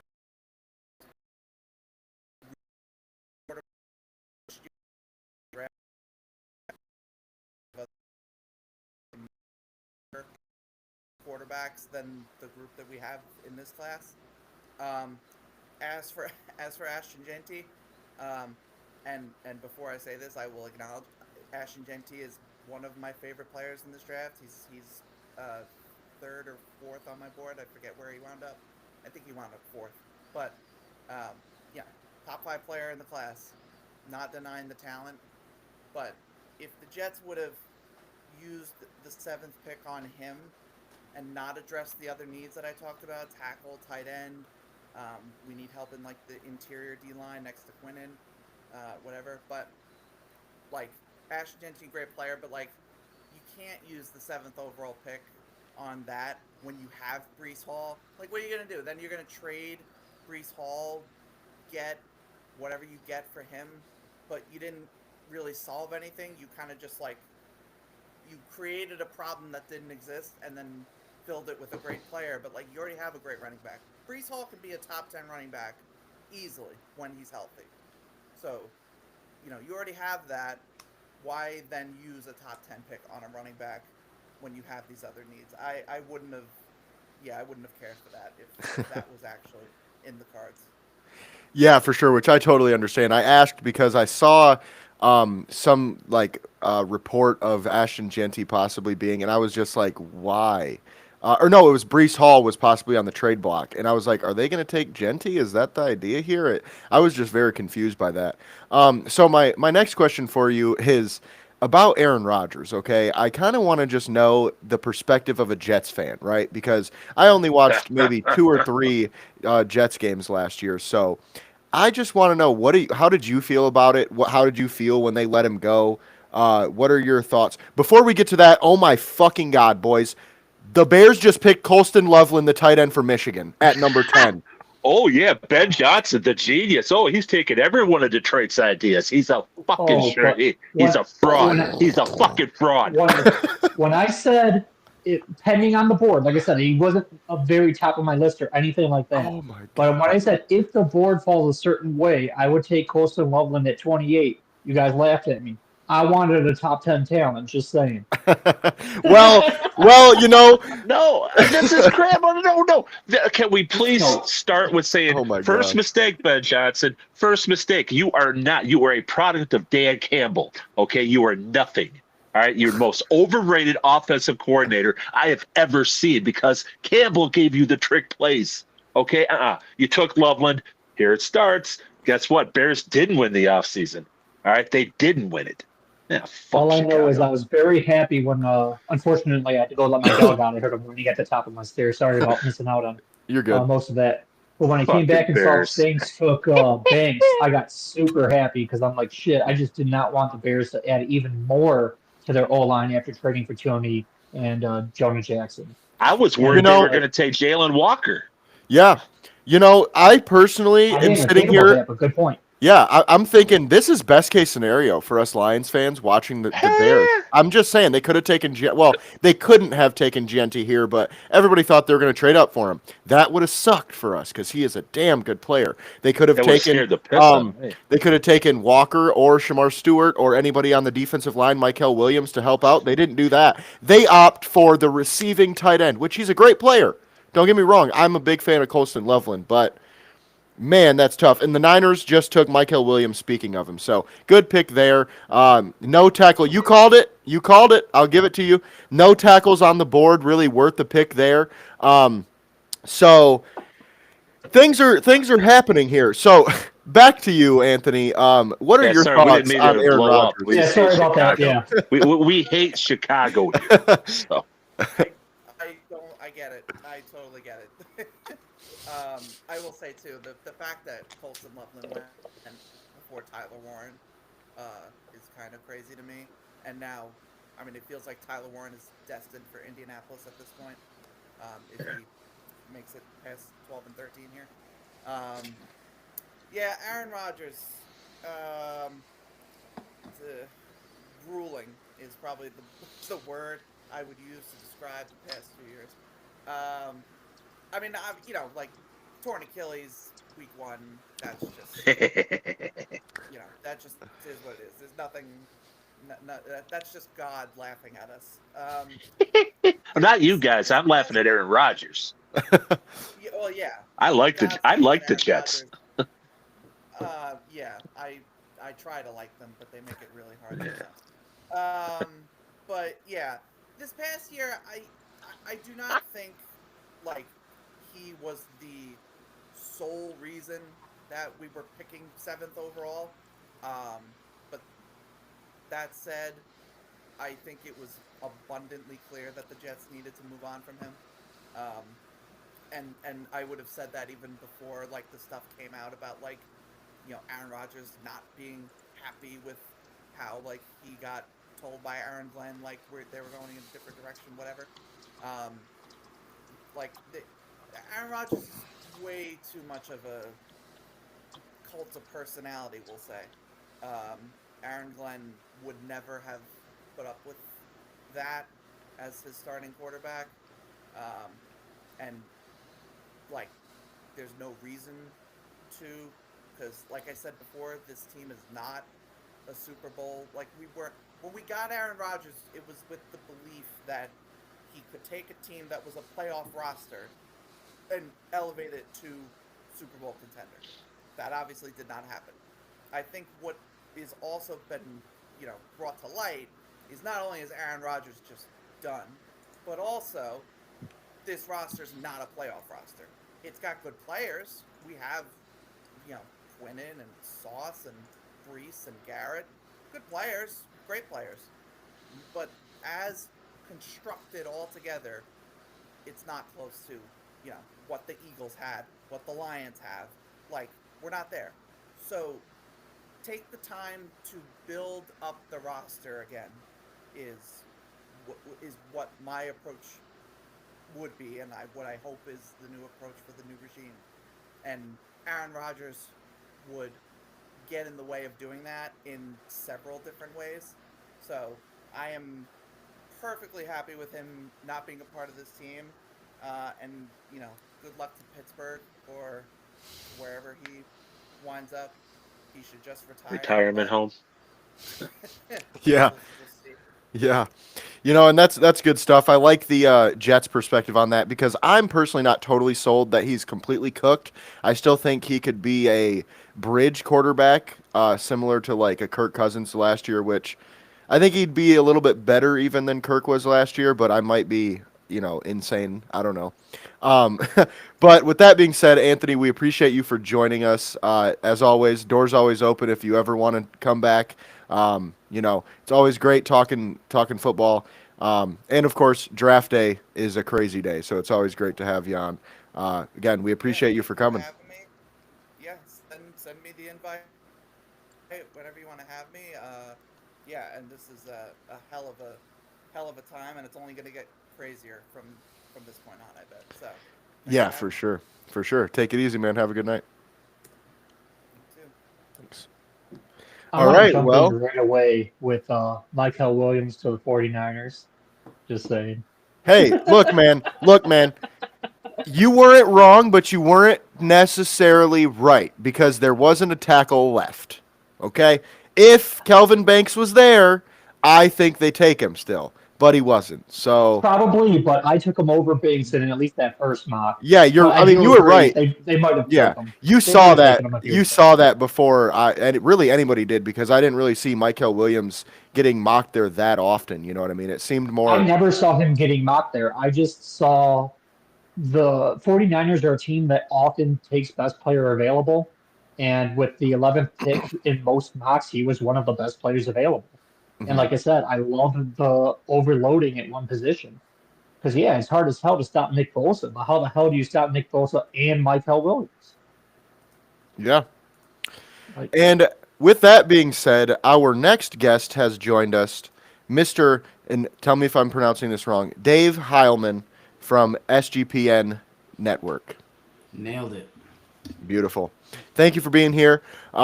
First off, you know, this has been a crazy night so far. We're just kind of going through things as they happen. My first question for you today is what is your favorite pick so far? If you can just pick a couple that you just really enjoyed. Yeah. I mean, from if you're a football fan, you're gonna like some of the trenches and some of the lineman stuff. I love the Membo fit for the Jets. I've had that one all along. I thought that was a really good fit, and it just says what the Jets are wanting to do. They got Justin Fields. They're gonna want to run the ball. We'll see if Brees Hall gets moved or not. But you look at someone that Penei Sewell type of player for that right side, in that Aaron Glenn new system. So I like that pick a lot. I think that was a good one. Yeah, me too. I personally also had that pretty much for weeks now. Felt like the most obvious pick for them, and they just really needed to shore up the O line. It seemed like they were too old and not good enough there last year. So, and obviously grabbing Olu last year really helped, but they still needed some help there. So, Well, and you also have to look at kind of like there's not a lot of tackles, so you take one while you can. There's a whole bunch of D tackles. There's a whole bunch of running backs. There's some good tight ends later. I mean, you can get Mason Taylor day 2 instead of Tyler Warren day 1. You're not going to get someone equivalent or equal to Membu day 2. So I do look at that when you're looking at like how are you going to pair your draft, and some of these weaker positions like tackle. Kelvin Banks is probably not a top 10 tackle, but because it's such a weak class, he's a top 10 tackle. So yeah, for sure, and I totally agree with that. Like we've talked about that many times on the show. Like this draft is pretty average. You know, there's the top two, I would say, or top three. I would put Genty up there. Hunter, Carter, Genty. After that, I know a lot of people put Cam Ward up there. I just don't personally see him as a top tier quarterback prospect. I mean, he got picked number one, but in draft classes prior years, I don't think he's even a top five guy. So. With that being said, what are your thoughts? Because I know you're a big fantasy guy. So, what are your thoughts fantasy wise on the offensive weapons we've seen with Cam Ward, Genty, and McMillan going so far? yeah, Hunter. and back to Cam Ward, I've never seen a first overall pick have like the lowlights were shown. I've never seen that. Like they showed the highlights and then they showed him throwing like like what I was like, this is not good. But Cam Ward is fun, and that's it's good for Calvin Ridley.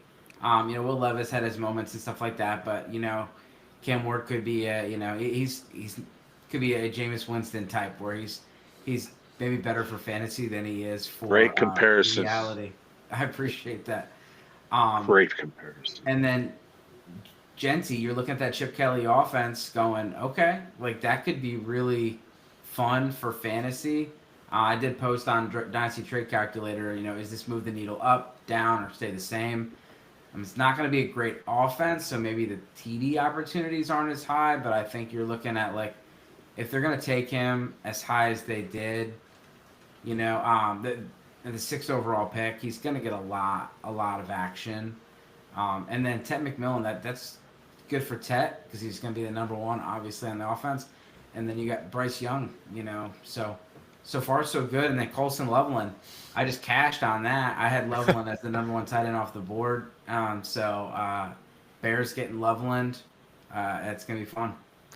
Yeah, personally, that Loveland one shocked me to the Bears. I mean, as a Lions fan, we all rejoiced live on the pod. Like, it was like, oh, sweet, we don't got to worry about Ashton Genty or Shamar Stewart or Jalen Walker. Like, cool, that works for me. You got a guy who might catch 5 passes a game for you.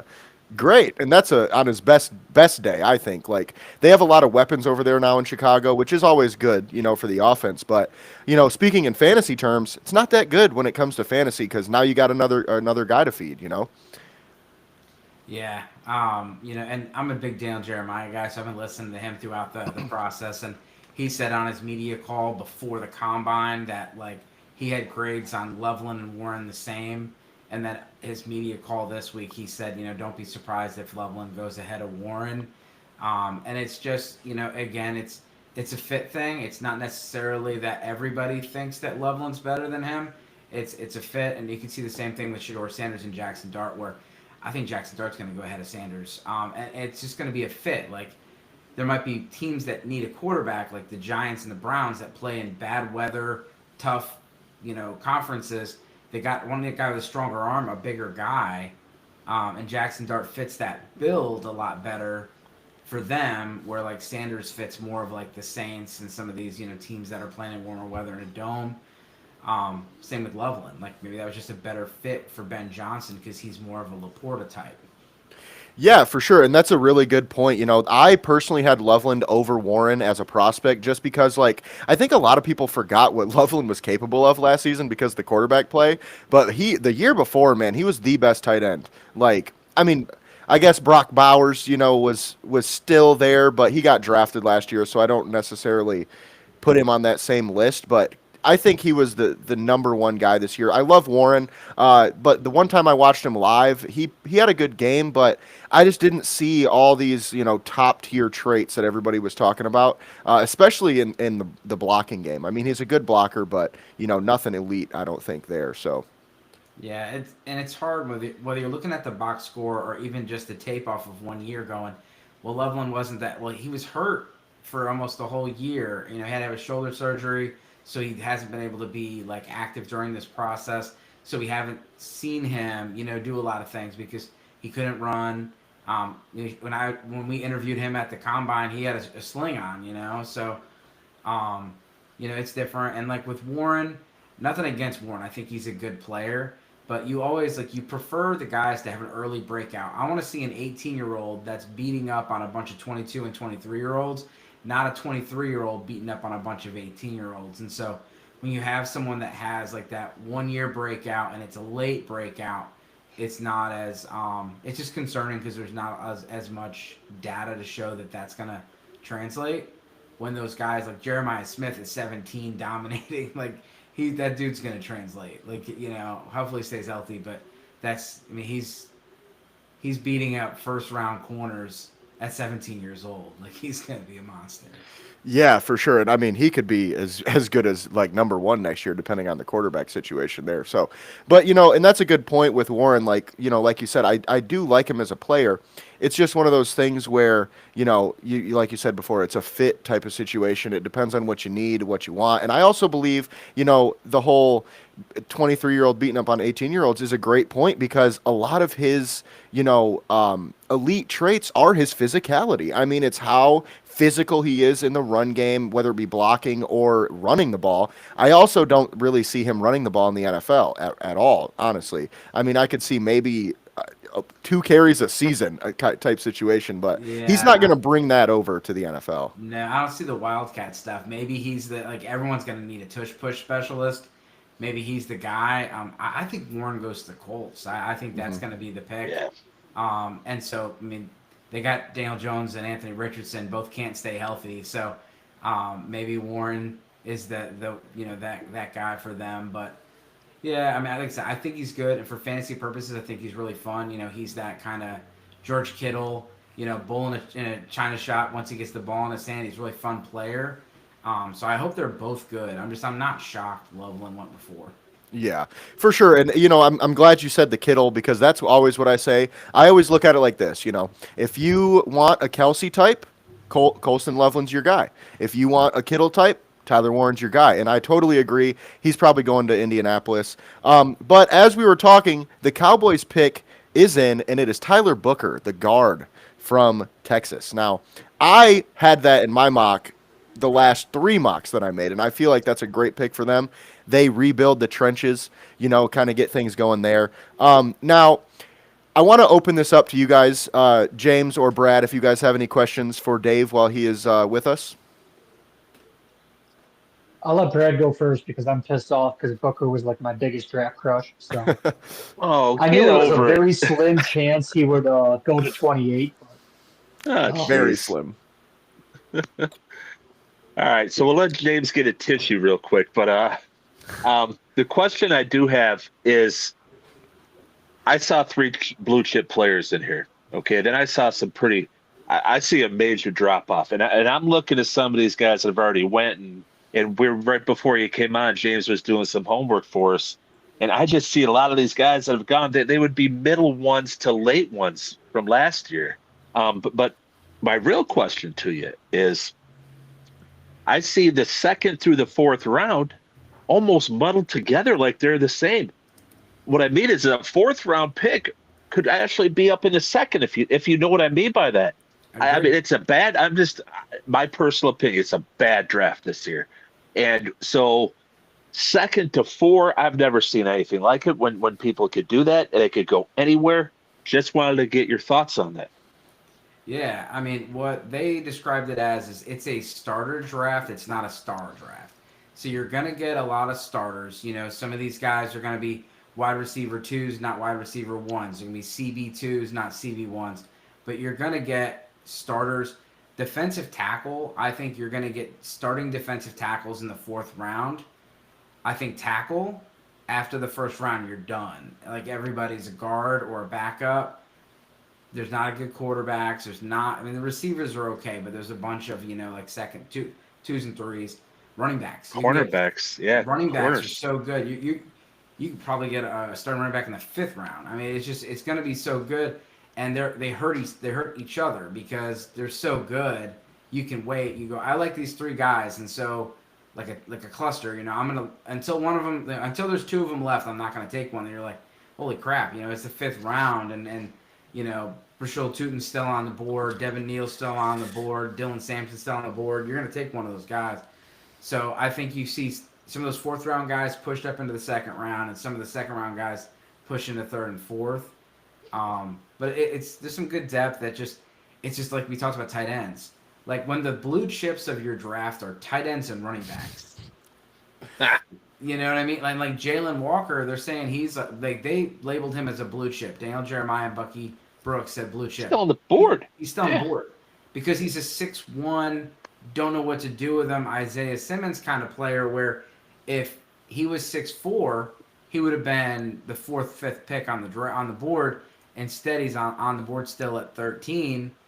I heard the Cowboys were going to go guard, but the plan was I heard to try to trade back, and it's like you said, people would rather just wait it out because there's no one worth trading up for anymore now that Hunter's gone. I think this behooves I think this behooves the Lions because they're in a position where teams might want to come up, but it's just my thoughts. But just thinking, Bill Belichick and his penchant when he was with New England is trade back, trade back, trade back. He'd be having a field day with his draft right now. He'd be like, hey, I'm out of the 1st. Get me out of the 2nd. Get me out of the 3rd. All right, I'm going to go 4, 5, and 6 here. So I'm trying to think, and I can't remember a draft this bad. I mean, it's since 2013 was the worst draft I have ever seen in my life. I just went and looked at the picks earlier. DeAndre Hopkins was the best pick, and he was picked at 27. So, oh God, well, yeah, it was. Okay, I won't go that far, draft, but wasn't it? This is bad. Yeah, this is bad. He made a great point, just about when running backs and tight ends are doing this. I mean, it's insane. I see 8 cornerbacks. They all had the 8th guy had a 6.30 grade, and then the next guy, 9th, had a 6.20. So you better get your corners now, and these corners aren't even that good. Yeah, I don't know. There's going to be corners at the end of the draft that people are gonna have to Google because they're not going to know who they are. There's two guys that are good. They're coming off of ACLs that could go in day 2, but they also could go day 1. Trey Amos, he's met with a lot of teams. I like But him. Benjamin Morrison and Notre Ravel, Dame.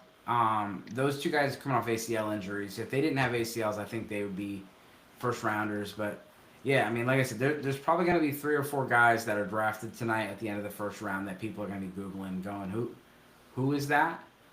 Yeah. Well, you know what's great though? Is Shiloh Sanders could be relevant.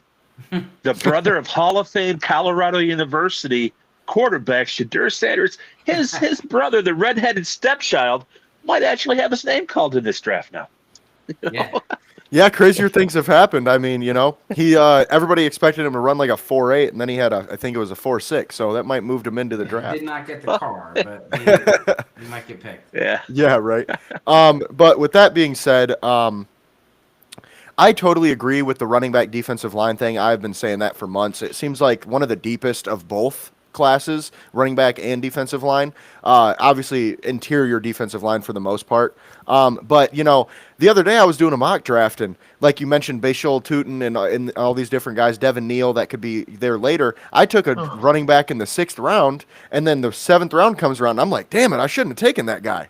Like, there is so many good running backs in this class. So my question for you is, if you could pick one, regardless of where he goes, because my guy last year was I can't believe I'm blanking on his name, for the Giants, the rookie Tracy. from Purdue. Yeah, Tracy. He was great, and I loved him from day one. I told myself, 3rd round, if he's there in the back end of the 3rd, I'm taking him every time. Is there a guy like that for you? Doesn't matter where he goes? Yeah, and so I live in Indy. I've been lucky enough to go to the combine, and then recently I've been get the credentials, so you get to go there. And one thing I love about the running backs is being able to see them outside with the pads off. And so like I don't know who they are because they're like RB30, RB36, and like you can't always tell. So I will say that like Brashul Tootin looked really good. That I was like, yeah, who's that? But Dylan Sampson is my guy. Like that's my guy. He's just one of those, like when you see everybody do a drill, he just looks better. And so like Genty wasn't in their drills. He was on the sideline. He didn't have to do anything. But Sampson was just one of those guys. It just looked good, and especially in the receiving. Like I like to see the receiving drills because you can tell the guys, the guys from Boston College that haven't caught a ball their entire college career versus guys like Saquon and Christian McCaffrey and those guys that are like so natural at catching the ball. And so Dylan Sampson's my guy. I think he gets 3rd round. What was that? That was a facial reaction, and then I turned to Sanders on the screen. I'm Miami? like, the Miami Dolphins. Kenneth Grant. They went with Michigan defensive tackle. Good pick. I think his upside is tremendous. Tremendous upside. And I'm not being, I know that's the top 12. cliche. Yep. So, Ohio State guys. I legit, I saw James's eyes pop out, and I looked at my screen. I saw Deion Sanders, and I'm like, oh, that would have been insane. No, but I love your point about the combine, because that's exactly what happened with me and Tyrone Tracy, like to a T. I really didn't know who he was. I went to the combine last year, and I was like, he just looks more agile than everybody else out here. Like, he was just, the way he was cutting and moving. And then I find out he's an ex-receiver, look at his measurables, look at his stats, and I'm like, okay, this is the guy for me. So, yeah, and great points there. I really love Dylan Sampson as well. I have a pretty close friend that's a big Tennessee guy, and he has been telling me all about Dylan all season long. So there's a fun guy talking about like a Tracy type with the transition. It's RJ Harvey. And so, like, Harvey is one of those, like, just explosive player where, like, talk about, like, Genty had the most, runs over 15 yards, and it was not even close. It was, like, 100, 100 of them. And then the next guy was, like, 78. But, like, RJ Harvey was the next guy. And he actually was quarterback. He went to, I think it was Wake Forest or Virginia Tech or something like that for quarterback. So he ended up being a transition to a running back. But he's lightning. I got 2 guys. Yeah, 2 guys. What do you think about these guys? First was Jalen Blue from Texas, and then the other guy is his name escapes me, but it's the running back from Kansas. Devin Those Neal, 2 guys I see being okay, all right. So you had him, but I see Blue. I mean, Blue could be somebody's boy, if you know what I mean. I mean, this guy Nice I reference. don't know why he's down there mocked so low. This guy could be a dude. I mean, he's a He's just poor so man's tiny. Jameer Gibbs. I really think so. I don't get it. This guy's going to be a stud. I think. Blue, I think, would be like your Darren Sproles type. Okay. So like for fantasy, he may be a little hard because you know how much he's gonna Oh get. yeah. He's just so Right. tiny, but he is Yeah. a weapon. Like when Daniel Jeremiah was talking about like, okay, if the Broncos don't take a running back in the first or second round, who could be a guy?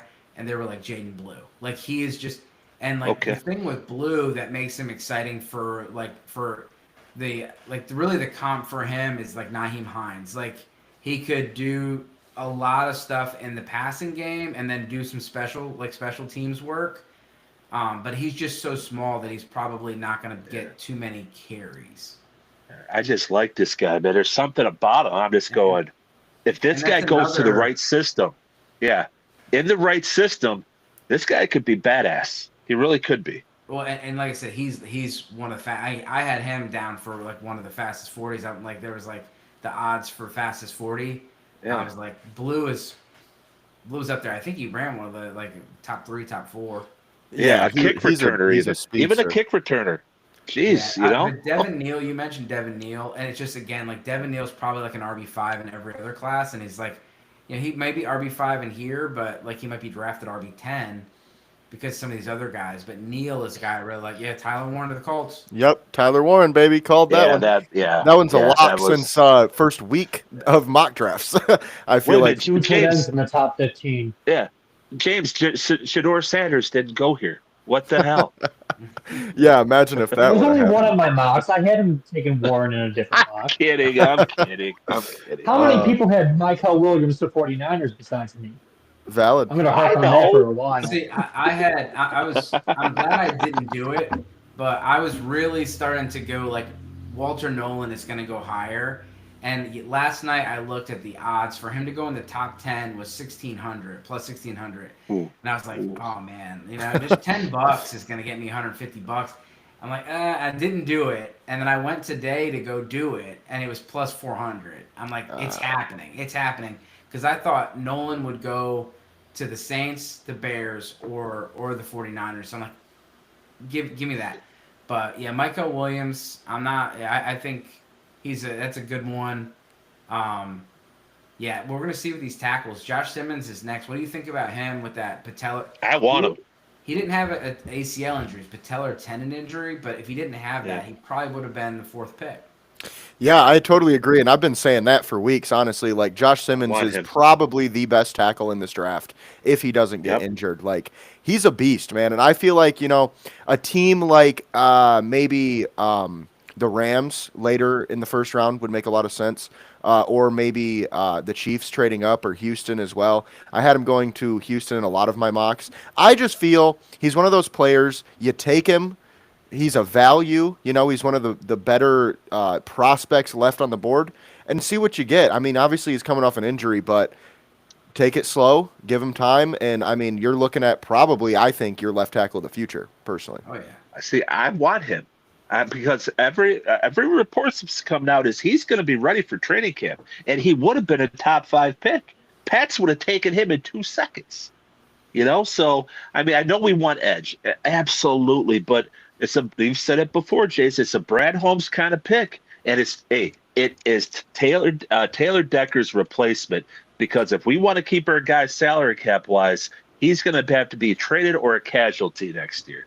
It's not that I love that. I like Decker, but he's old and he gets hurt. So if they say Simmons, I'm very, very happy, very happy.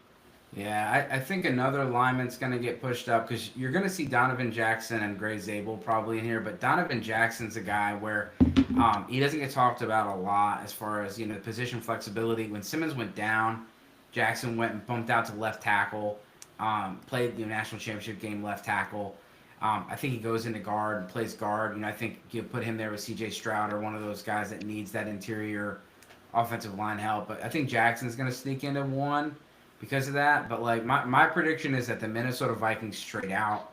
They have 4 picks in the entire draft, so they have the least amount of draft capital out of anybody. The Falcons are up there with one of the least amount of draft capital. They're a good trade back candidate too. So, I think you look at the Browns who just loaded up. The Browns just got all these picks. Like they crushed on the trade chart. It was like 1,900 points that they beat the Browns got over the Jags, which is I equivalent. told you the Jags to fucked overall up. pick. I'm telling you, they fucked up. You were right. You were right. I did not think Yeah. that it was that bad. Holy Jason shit. OTC. Yeah, it was terrible.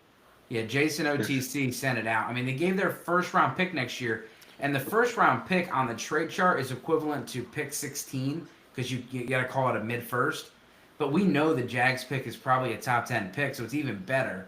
And it's like that, I quoted out, how there's the, fuck them picks, a meme. So I put James Gladstone showing off his Los Angeles roots. Sorry if I'm not allowed to swear on the show. No, you're What good. an You're idiot. good. No, you're good. Totally What an fine. idiot. Yeah, but that was just such an enormous haul, and now they're loaded up. They got an extra second rounder plus their early second round because they have the first pick of the second round. The Browns do.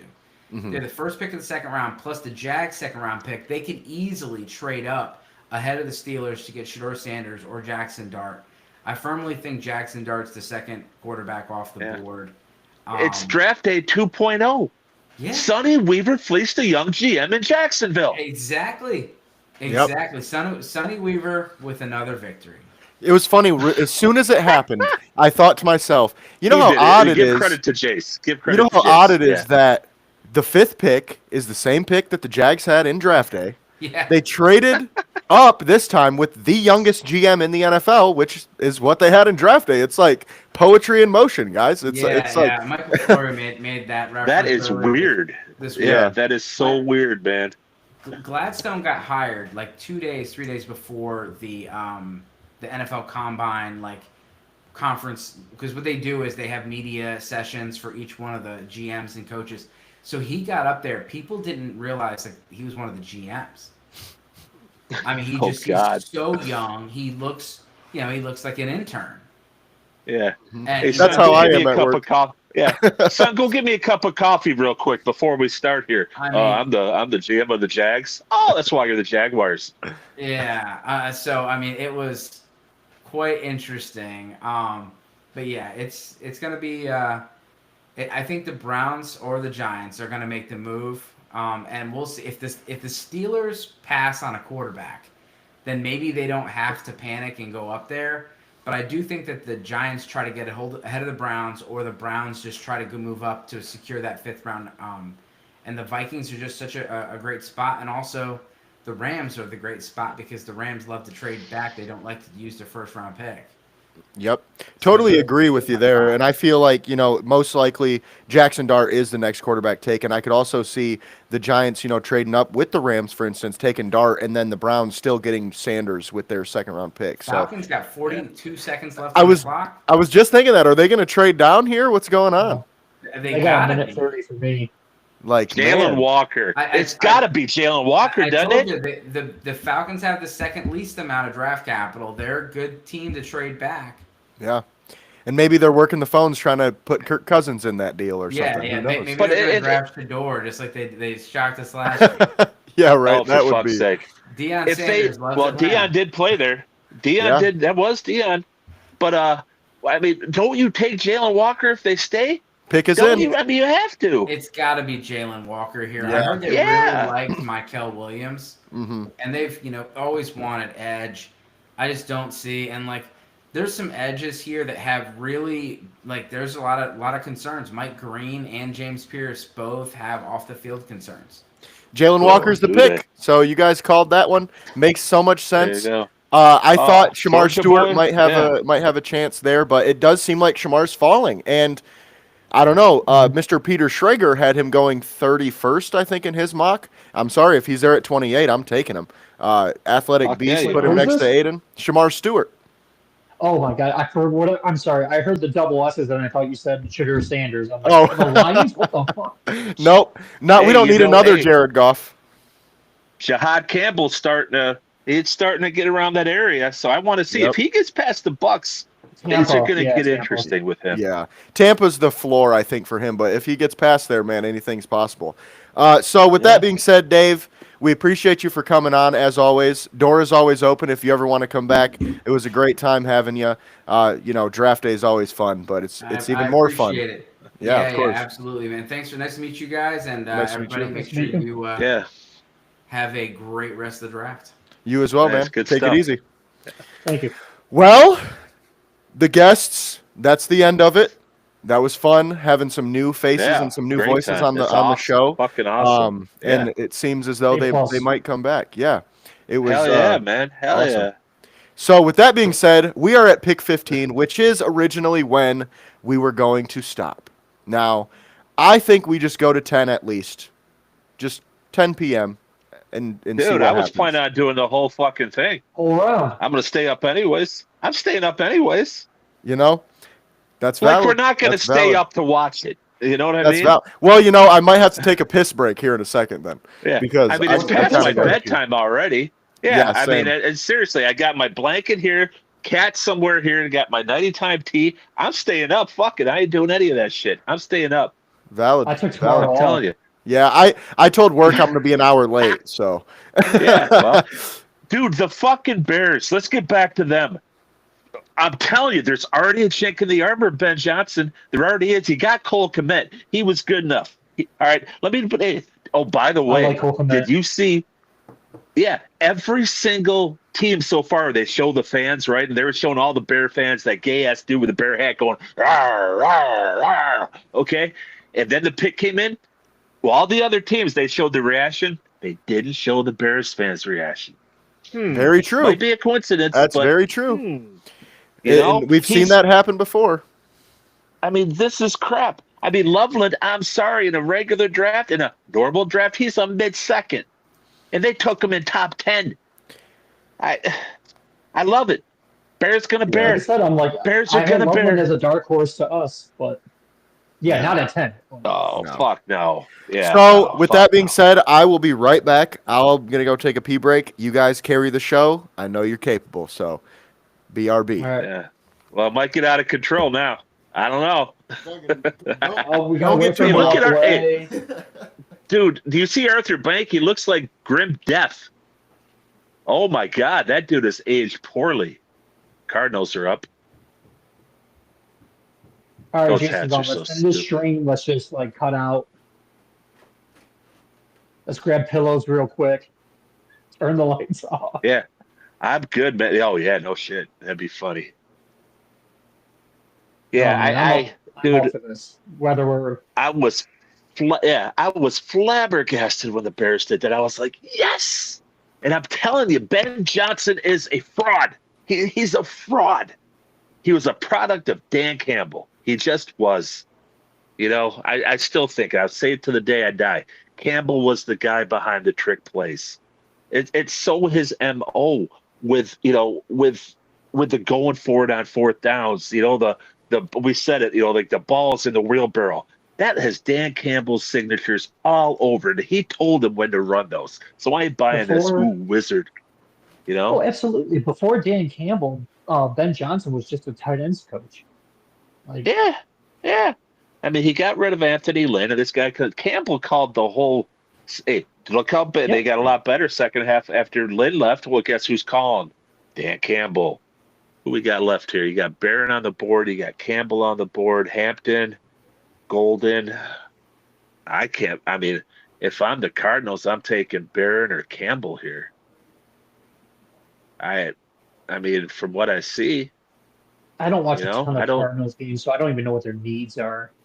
nobody I mean, does it. Campbell's a Most good of, pick no outside matter of what your needs are. He's just a good football player. yeah, it's got to. I mean, you can't go wrong with that guy. That guy's a football player. It's like in baseball when you call somebody a dirtbag. That's the best compliment you can give a guy. Yeah. In football, if you call, if in football you say, "Hey, he's a football player," same thing. Same thing. I think this draft looks like shit, by the way, too, with Green Bay. I don't know what their setup is here, but it's horrible. They got I'm like just 5 excited people in the. because, like, I don't see any rumors or anything, but just the way reading the tea leaves, as Jay likes to say, Yeah. if someone does and that have one of those first or second picks in the second round that wants to move up for a quarterback so they can get that fifth year option, especially now that the Browns traded back and have that extra capital from the Jags. The Browns could give Yeah, us one of those second round picks in addition to 33, move up to 28, and then take the quarterback and have the fifth year option. right. Did you guys notice this too?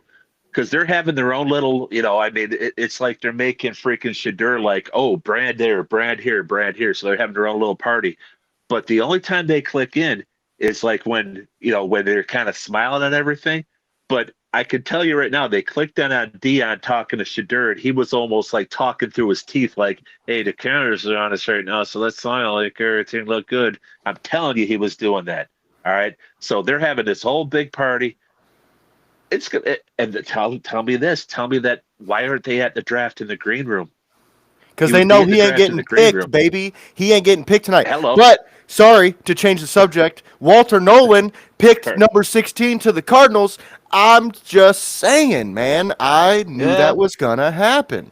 And a lot of people Yeah. told me I was crazy. A lot of people said Walter Nolan ain't even a first-round pick, which by a lot of people, Dude. I mean one dumbass on Twitter who was calling me all types of names because I thought Walter Nolan was Nah, worth the shocker. 28th pick. So, yeah, I was shocker. going to say, I don't know if I can repeat that, but I remember seeing or reading that that thread. Walter Words. Nolan, looking at this and thinking, because we've got this pretty much, we've done a good job. That Atlanta didn't fuck us up. Bears fucked us up, whatever. Bears and the Saints is what killed Walter us. Nolan, if someone I'm okay with says that. next year if someone says next year that Walter Nolan was the best player out of this draft, I would not be surprised. Wouldn't surprise me at all. Not at all. Because I'm telling you, the new trend is to get your pass rush up the middle. Edges you need your edges. Do not get me wrong. But I'm telling you, it's the rush up the middle that everybody's going to start doing now. Mm-hmm. You know, and it's funny you say that because I've thought that since I was 7 years old. And you want to know why? I watched the Giants beat Tom Brady and the Patriots. And I said, what did they do different that other teams couldn't? They put Justin Tuck on that 3-5 tech, and he just went rampant. I mean, he did his thing. Exactly. I mean, so edges are important. They're going to be important. But I'll tell you what, if they start getting that pass rush up the middle, the outside linebackers are going to be a hell of a lot more relevant, Mm-hmm. So and you know what? Like I said, when you got Mahomes and Brady, probably the two greatest quarterbacks of all time, maybe, saying, I'd rather have edges come off than up the middle, then you got something there. So It's another reason why I've been huge on Derek Harmon. He has good interior pressure. For sure, and that's the thing. I think Walter Nolan and Derek Harmon are the two best pass rushing defensive tackles in this draft, period. So, I totally agree. I like Derek Harmon, too, I think he's a top 20 talent in this draft. I don't know when he's going to get picked based on his medicals, but if we can get him at 28, I'm going to fuck. Okay. Hey, speaking of Shahad Campbell, I don't know if you guys saw with Shahad Campbell. I don't know if you saw a different type of Shahad, but you see Abdul Carter's girlfriend had his mom. They had the whole Shahad on it. You could only see their eyes. He's going to catch a lot of shit about that in different stadiums. I guarantee you different stadiums are going to rail the fuck out of him for that. He could. I mean, it's who wrong. knows? Yeah, I hope it's not. wrong. I'm not sitting here like David Duke saying something. I'm not. It's wrong. But, I'll tell you what, I'm not, yeah. But yeah, it was just because we have kids at our school like that. And they're amazing.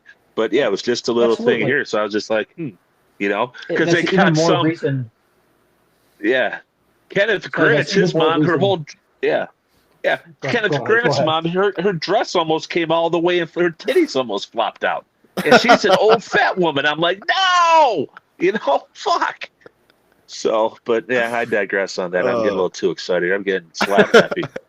But and you're not even the one drinking beers, buddy. I don't know. No. I'm 2 in. A lot longer than you thought.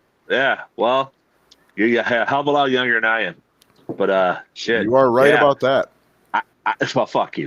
I'm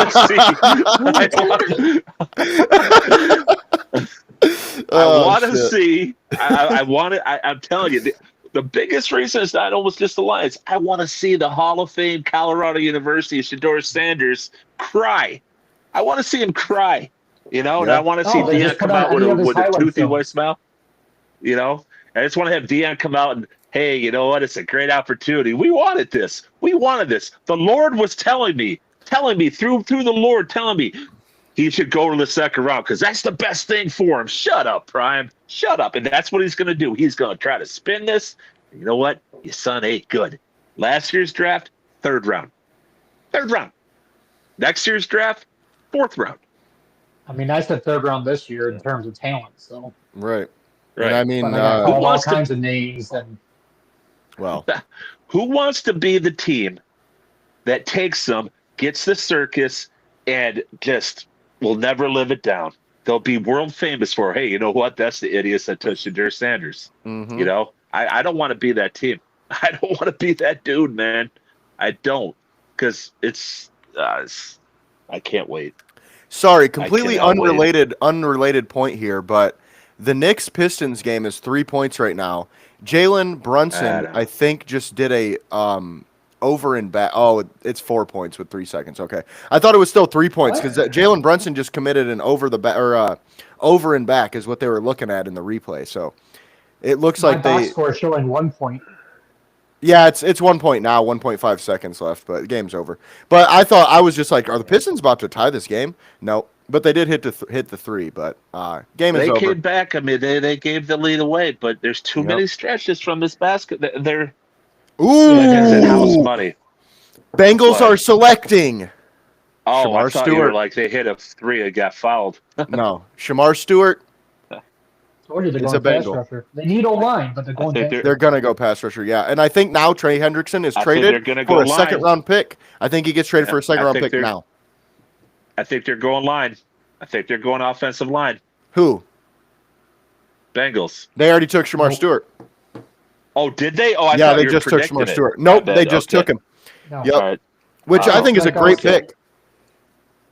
Well, they Yeah. need defense for I fuck's like sake. him, but like I said, when I was the GM for the Mocs of Cincinnati, I had a lot of pass rushes to him. Oh, because, there like he I was is. saying, for whatever reason, they like ignoring their O-line. Burrow keeps Look getting at killed, Shadur. and they just never protect Look him. at Right. Look at Shadur. They got him on NFL Network. Oh, he's looking a little worried. He's trying to fake the dance. Look at the people around him. They look worried. My favorite thing is the Oh. money sign squared in the background. Yeah. Like, what the fuck does that even mean? Is it because I'm you're looking that at too. Ian No, Rappaport. Prime. I don't know what you guys are talking No, about. it's Prime. The money squared is for his number. and Are it's you for on Prime's number.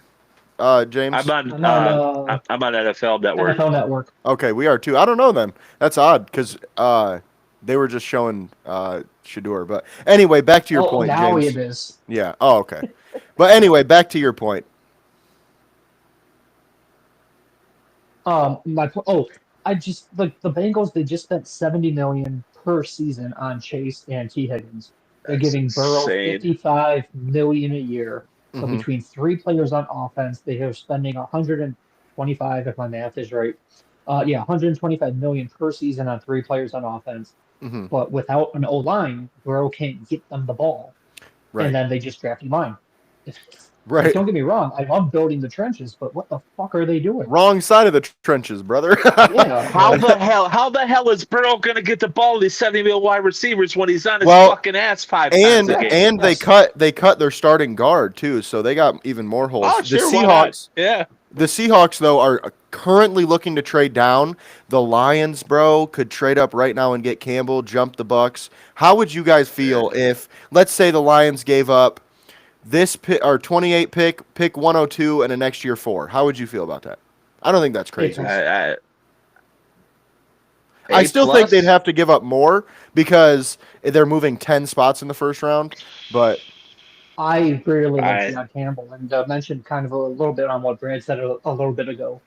When he mentioned like his family in the hijabs, I'm just like, I don't know if anyone's been to Dearborn, but we have a very large Muslim population. He will fit right in, like open arms. Let's go, come on in, buddy. No, they do. There's Dearborn and Hamtramck, by the way. Hamtramck Yep. is huge now. No issues. I don't know how I feel about that. Yeah, I don't know how I feel about that though.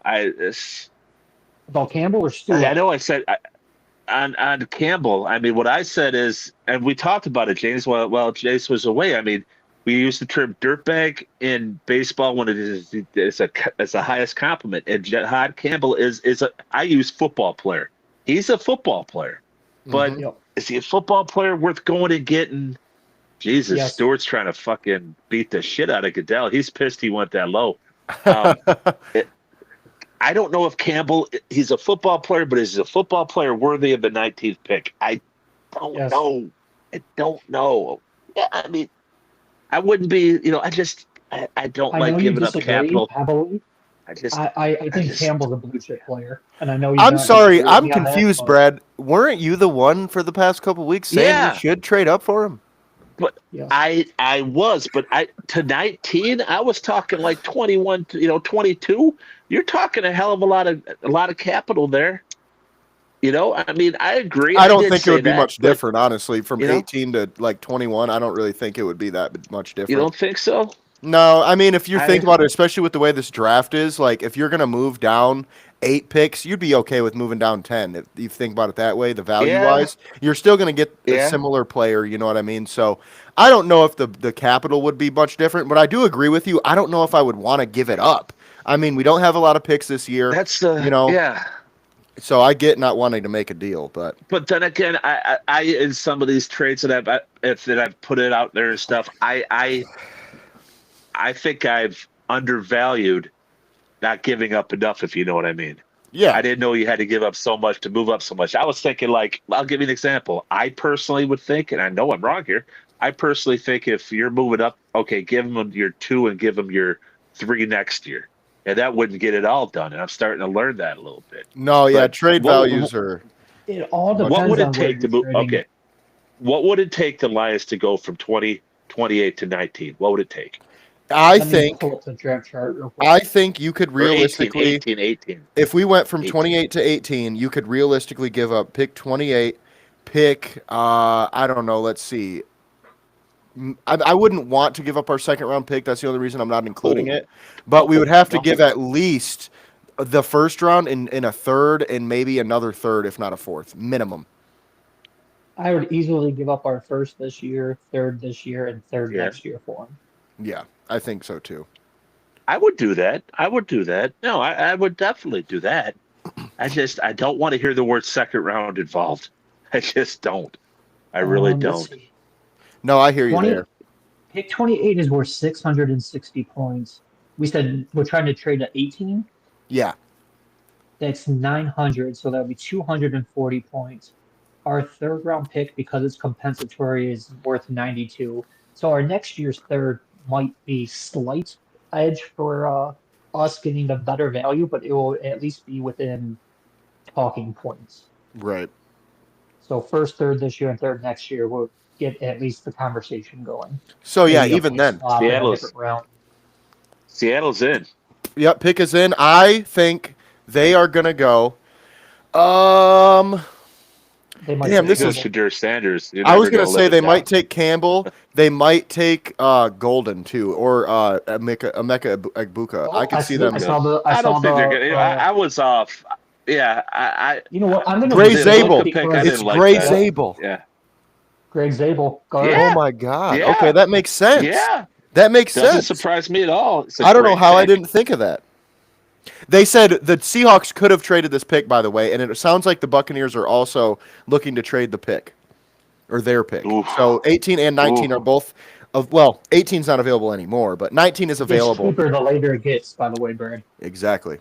So Okay. like, no, that's cool. That's cool. I don't know if I would want to trade up to 19 because of depending on how much it takes. It's one of those things where if it happens, I won't be mad, but if it doesn't happen, I think I'd be totally fine with it. And like I said, You I'm see that perfectly Graham fine with Bart- trading back too. But I will say, if Campbell's on the board, I'm not trading back. I'm just taking him. Yeah, no, fuck The no. whole sprint to the podium, blah blah blah. Right.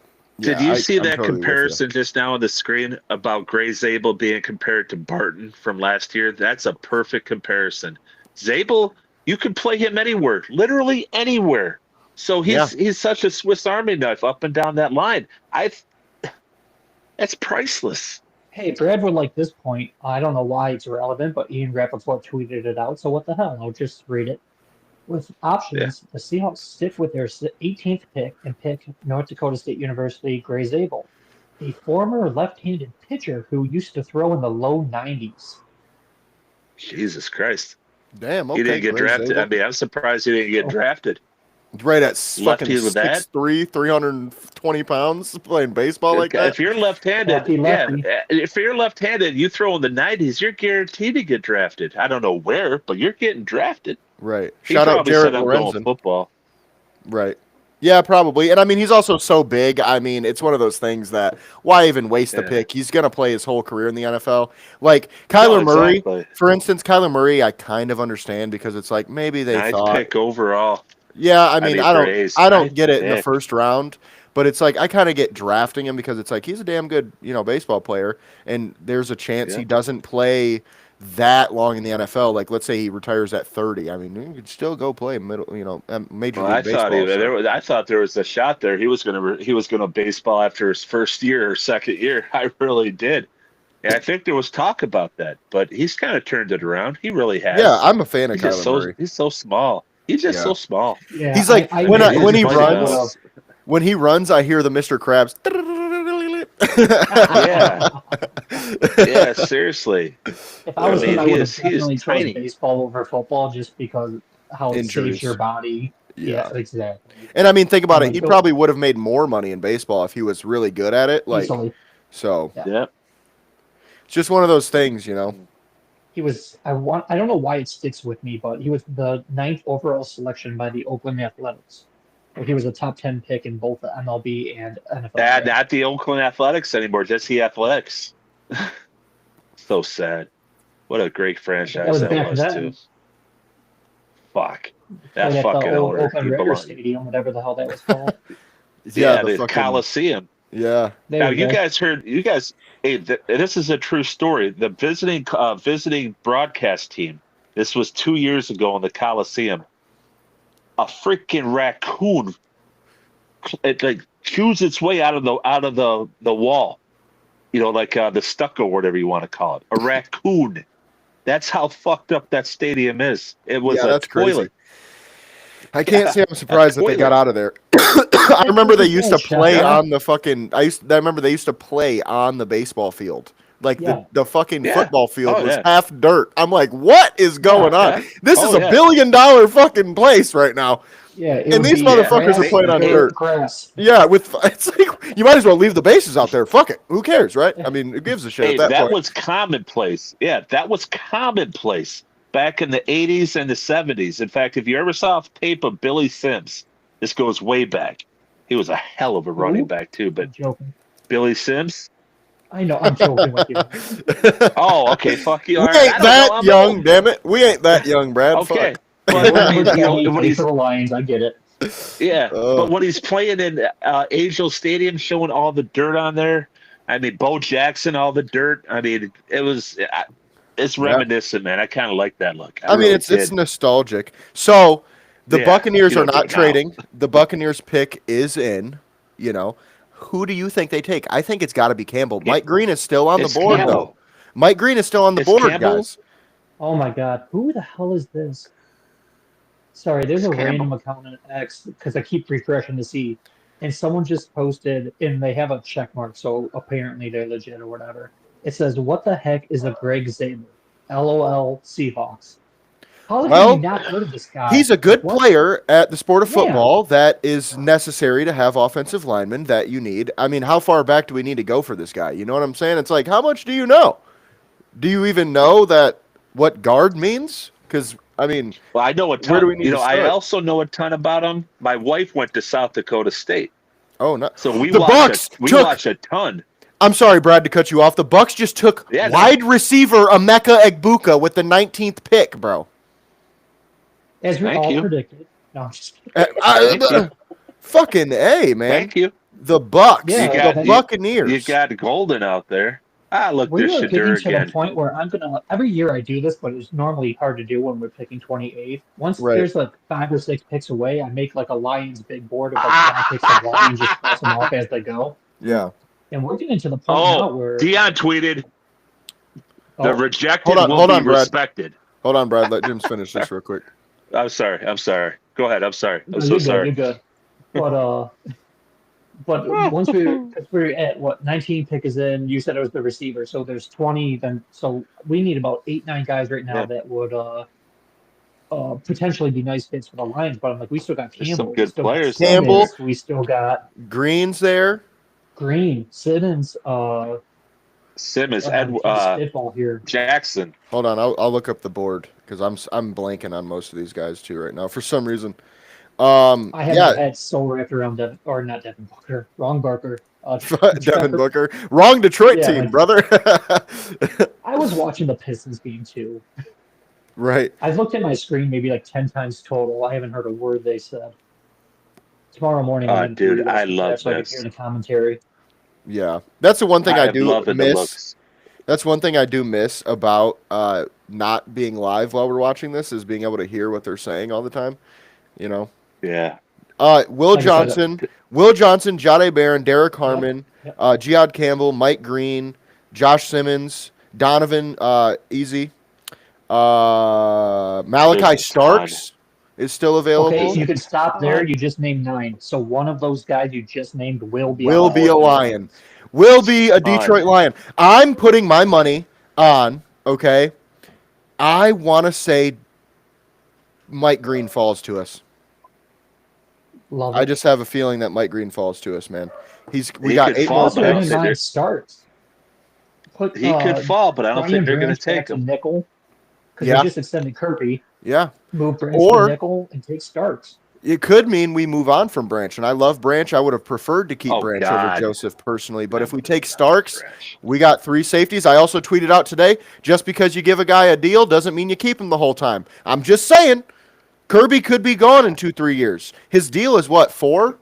I mean, you get what Yeah. I'm saying here? It's a 4-year deal. 3 years down the line, he's not going to have any guaranteed money left. We could trade him, get him off the books, re-sign Branch. We got Starks to take his spot. I don't know. It wouldn't be that crazy. I just think Brad's going to take the best player on the board, period. He Quick is. side He note: is. 3 Michigan players taken before the first Ohio State players. Go Yeah, Blue. that was clutch. That was clutch. All right. I So will say- Dion tweeted out. Yeah, go ahead, Brad. No, Dion tweeted out the rejected will be respected. He's already tweeting. Dude, Shador tweeted immediately, like after the first pick was made. He tweeted out and was like, I'm built for whatever comes my way or something like that. And it's just like, If you man, were, you well, would have been picked. it's They like, look, peered in on the. I don't hate Shador Sanders personally. I know I feel like you guys have a little bit more like dislike towards him, and I don't like him, but it's like at the same time, man, stop digging at more of a fucking hole. You already have That's people why that I don't don't like like him. you, and you're fucking digging a hole because you want to be the center of attention. You want to be, which to be fair, he didn't do it to himself, the cat. I love the cat. He didn't do it to Fucking cat. himself, but like Fuck, man. he kind of did. I mean, the Giants are currently trying to trade up. Oh, They can fuck. trade up with the Lions. He's gonna get his Actually, I don't wish. even know if I want to trade back. He's gonna get his wish. I think Shador's gonna get his wish. if the Lions stay I'm all put, for it. if Mike Green or Geod Campbell are there, we have to stay put. If not, I think I'd be okay with trading down, even if the other guys are there, just because I don't think the other guys are as impact, and maybe we can get them a little bit later too. But what are you guys' thoughts on Igbuka to Tampa Bay? Because, man, that is a very surprising pick for me. I get it. I like Igbuka. He's a good player, you know. I just am surprised they went wide receiver because, you know, we talked about it on the pod before, and I was you were the one that said it, and I was like, I know, man, but like they're win now. That's what I thought, and I thought they had a solid wide receiver 3 over there. Now, you know, maybe they're just thinking, old. yeah, that's exactly what I was getting at. They're getting to the point where they're looking beyond Mike Evans, you know, and that's what that signals. But what are your thoughts? What are your Godwin's thoughts? old. Yeah. What do you think, James? What are your full thoughts on this? He's not the receiver I personally would have picked. I would have gone with No. like Golden or something like that. But I mean, in our mocks, I mean, I know it was Brad's pick, but I did mention a wide receiver because they're just aging, and I mean, they're not bad players by any means, but they're getting older. And are you going to wait until they're already gone to replace them, or They're both potential trade candidates as well. So I'm not completely shocked, but I am shocked with which receiver they took. Yeah, and that's very valid too. Like I'm definitely more shocked on who it was than the fact that they took a receiver. So, Brad, what are your thoughts? I'm not surprised they took a receiver because Evans is getting old, and Godwin, how many times we talk about him getting hurt? I don't Yeah. think he's reliable. I'm surprised Tampa even signed him back. Get the fuck out of my face. Put his ass in my face. Fuck, man. I'm more interested in this Bronco pick because I think it's either Golden or I'm going to tell you it could be Humphreys here. It could Yeah. be either one of them. And I know there's more. I know there's more running backs in the second round, but Humphreys Oh, is Hampton. pretty Hampton. fucking good. Hampton. I was confused. Ham- I'm like, Humphreys? Hampton, I don't know sorry. who that is. No, Hampton. Yeah, I always Hampton. say Hampton. No, He's yeah, that pretty makes sense. fucking good, man. Yeah. He really I think Matthew is. Golden He's makes the pretty most sense fucking here good. for them because, I mean, that's been the most mocked Yeah. one, I think, agree. overall. I agree, but I think Hampton. I mean, he had Drake made, last year, which whatever. It was more a spotlight on him, and it was about May because they put the ball in his hands a lot, and that was 2 years ago. I'm sorry, and now last year, I mean, Mac Brown was a train wreck. Just a train wreck of an offense with him. So I think Hampton's pretty damn good. Yeah, I would agree. Pick is in. The pick is in, and let's I don't see see nothing who on it is. Twitter. No, me either, not yet. I keep refreshing my Twitter stream, and it's just like, oh, look at that. Breaking news. Dolphins take Kenneth Yeah. Grant. I'm like, that's so long ago. Jade Barron to the Denver Broncos, folks. That is a pick we did not Ooh, see coming. Look at We that did not defensive see that backfield. coming. That's crazy, Patrick man. Surtain and him. I almost feel like, yeah, that's a great point, Brad. Patrick Surtain matching him up with Jade Barron. And they got, Well, you got Mahomes. what's their other corner? Riley, what is his last name? Riley what? Shoot, I just keep thinking Riley Green because the damn Tigers. But I was just anyway, gonna say it. Yeah. he's a damn good player too, and I think Jade Barron fits perfectly there because that guy, he's a little bit more of an outside corner. You know what I mean? So they got him. Now they got Jade, who's a bit more of a slot type of guy who can play the outside too. Their defensive, well, at least their cornerback room is pretty set now. So they're looking pretty good on defense over there. Definitely not necessarily what we thought was going to happen based on our predictions, but No, but I do Right. like it a lot. It's something I Yeah. didn't think of, and I kind of regret not thinking about it because, as I was Yeah. saying multiple times, not to beat a dead horse, but overload one position when you already have Patrick Surtain. Go get another corner and just lock shit down. yeah, for sure. Why isn't Simmons from the safety, the veteran safety, not the Simmons we're talking about? Justin Simmons, He's still yeah. out there from Atlanta. Yeah. No. Yeah. I still No, think he's no, a free agent. Yeah, Justin Simmons. Why is he still out there? He's a really good player. He's just old, man. He wants money, and that's what I was actually Yeah. talking to one of my friends Right. about yesterday. So think about it like this, guys. There's a lot of good players left, right? Like Justin Simmons, like Von Miller, like, a decent amount of guys left. The reason they're not getting picked up is because of where they're at in their career, skill-wise and just age-wise, Yeah. and the money that they want. For teams, they want to say, okay, let's see what we do in the draft first. Let's see if we can't draft a second or third round edge instead of giving Von Miller a 1-year, $15 million deal. You know what I'm saying? I think Right. that's really all it is. Justin Simmons is going to want a 1-year, $10 million, $12 million deal. So I think teams are saying, I think we could get Malachi Starks, or I think we can get Eamon Wari, and they're going, let's see how this plays out. So I'm really liking what I'm seeing in terms of who's available left. same, and dude. someone's guaranteed. Jade Barron Colton was not on Pouncey. our list of guys that we wanted, so that helps us a lot. Because Colton Yeah. Pouncey just posted. There's some guys still on the board, and I know you did a rundown, but since it's just in front of me, Chad Campbell, Derek Harmon, Will Johnson, Donovan Easy, Matthew Golden, Mike Green, Josh Simmons, Nick Amanawari, and Malachi Starks.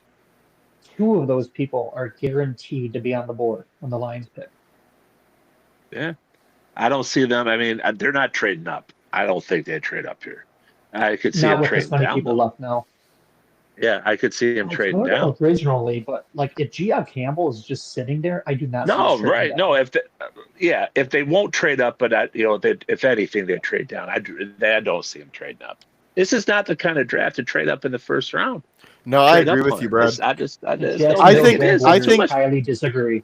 I think we stay Well, put or yeah, move that's why they're down. Jacksonville. Just based on this board, and they also got the best player in the draft. So it's not really the same right now. I would say the Lions probably either stay put or trade down based on the board right now because, like we just talked about, guys, we named 8 or 9 guys that we would have been okay with drafting, or at least I did. So guys, I would have been Right. okay with drafting. So it's like, okay, Jade Barron was not one of them. He's off the board now. We only got 7 guys left that will get drafted. Now, if Mike Green and Jad Campbell both go, I might think about a trade down.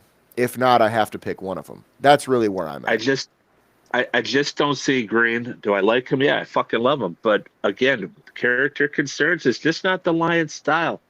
It never. Do you guys Right, remember but a guy his named Reggie character can- Rogers? I don't personally.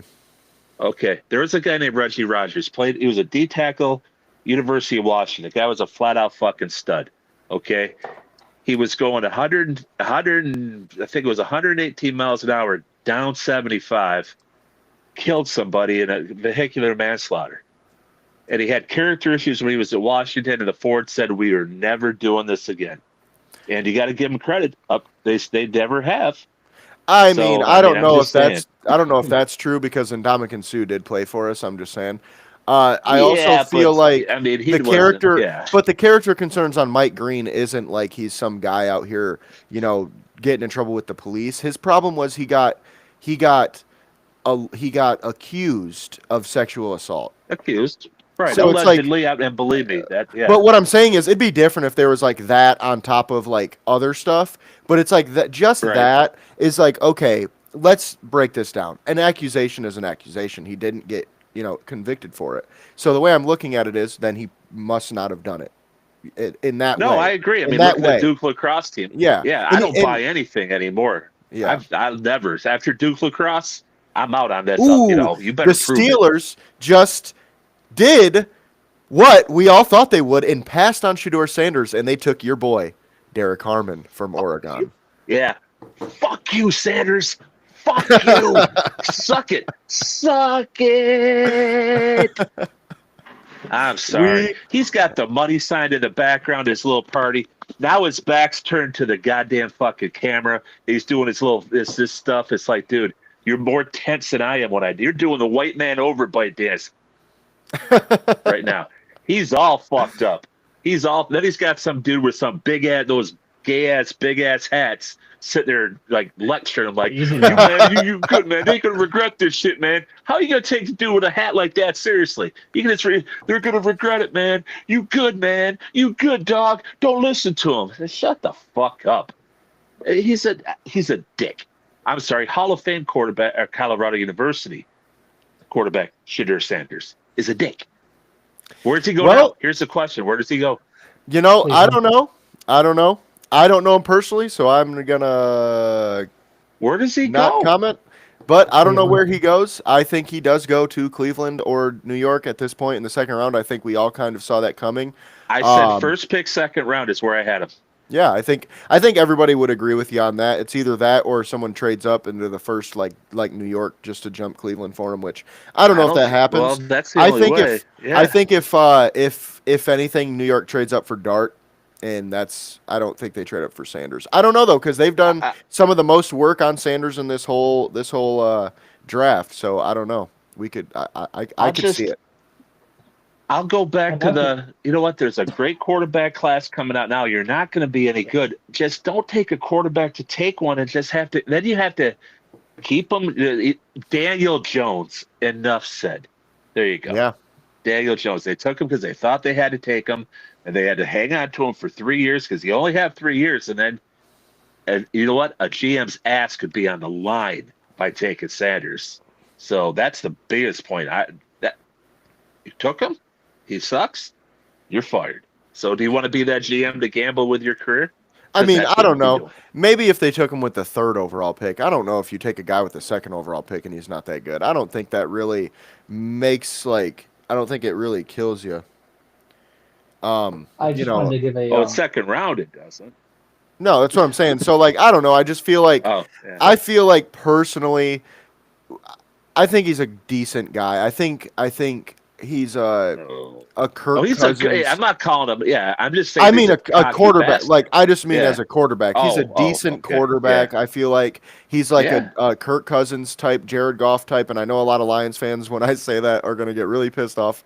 But I just feel like Jared Goff is a middle tier quarterback. And we have fortunately made him a top tier quarterback in terms of statistics and, winning percentages. So it's working out for us. But he is a middle tier quarterback. And I think Sanders, it could be along those same lines of he's like, and I wouldn't even say he's as good as Goff. That's not where I'm going. I'm more saying the style. But Yeah. I think Sanders, I think Goff is like a top 15 guy. I think Sanders is right around, at his best, is right around 20.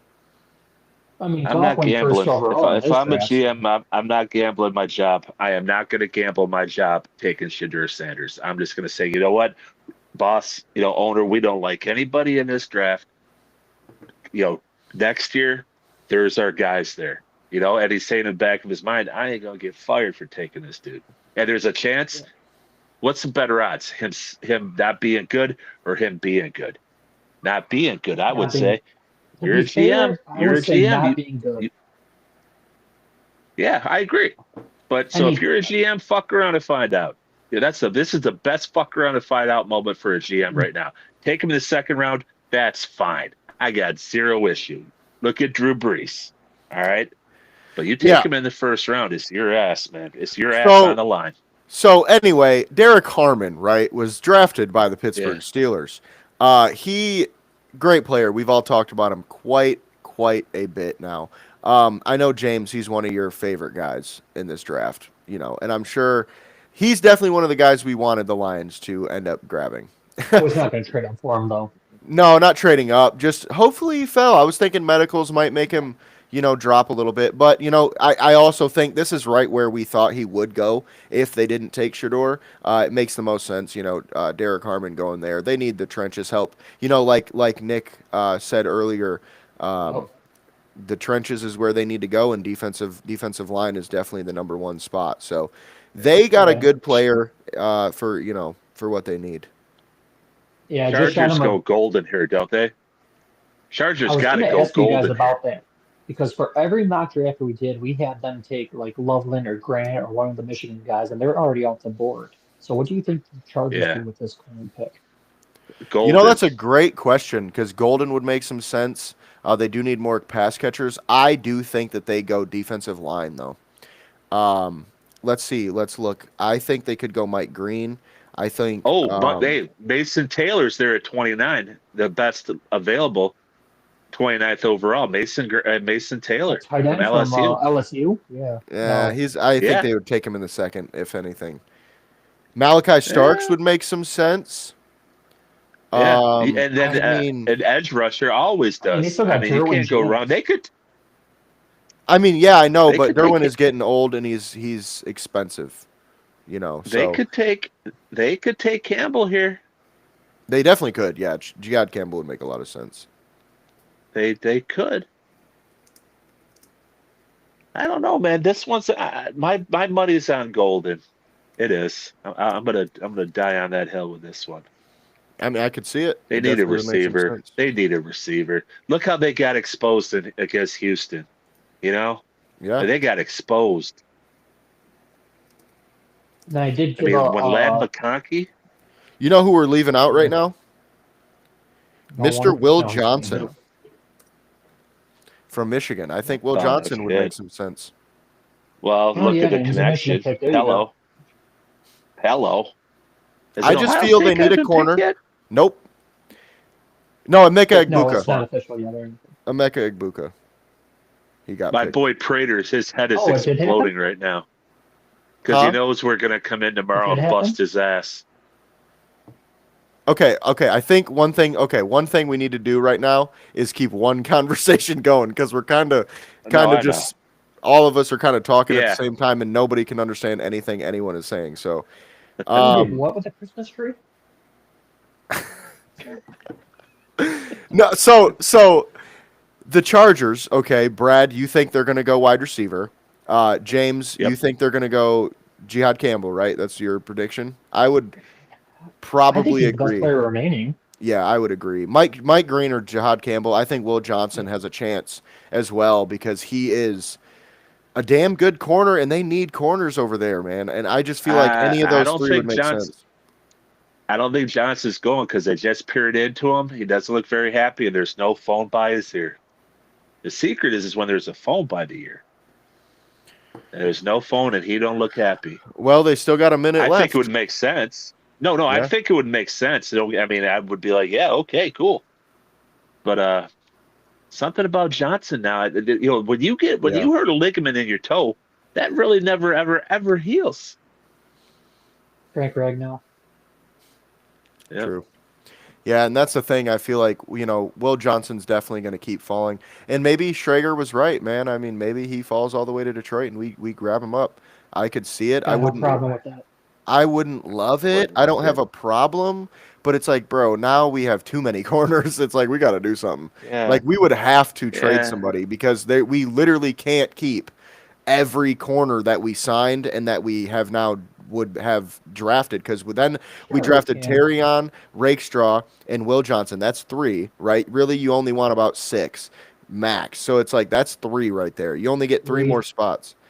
Reed obviously is staying, but then it's like, okay, who's the other 2? I mean, Well, let's do this. Let's You do can't think this. of them. We're not going to have a hard time making sense. No, but I'm saying Let's go with- like. Go ahead, Brad. No, you finish your point because I gotta look. Mine's probably longer. Go ahead. Okay, so my point is that I'm just spacing on the names right now of who our depth is because we Rocky Sin, we signed He won't make the game. who's the other guy that we signed? Avante Maddox. We also signed Maddox could. Oh, we got freaking Akeem Robertson as well. Amik, yeah. Amik, Yeah. I don't know why I said Akeem. Yeah. Oh, yeah. Amik, He's a I'm stud. dyslexic, Shame on so- me for forgetting that. He's a I stud. like Yeah. that guy. So that's You what I'm shut saying. down, I feel like that'd be ooh. hard to keep. Yeah. It's just a talent I could not pass on. Granted, that's once again assuming Jihad Campbell is gone, then it would take Will Johnson.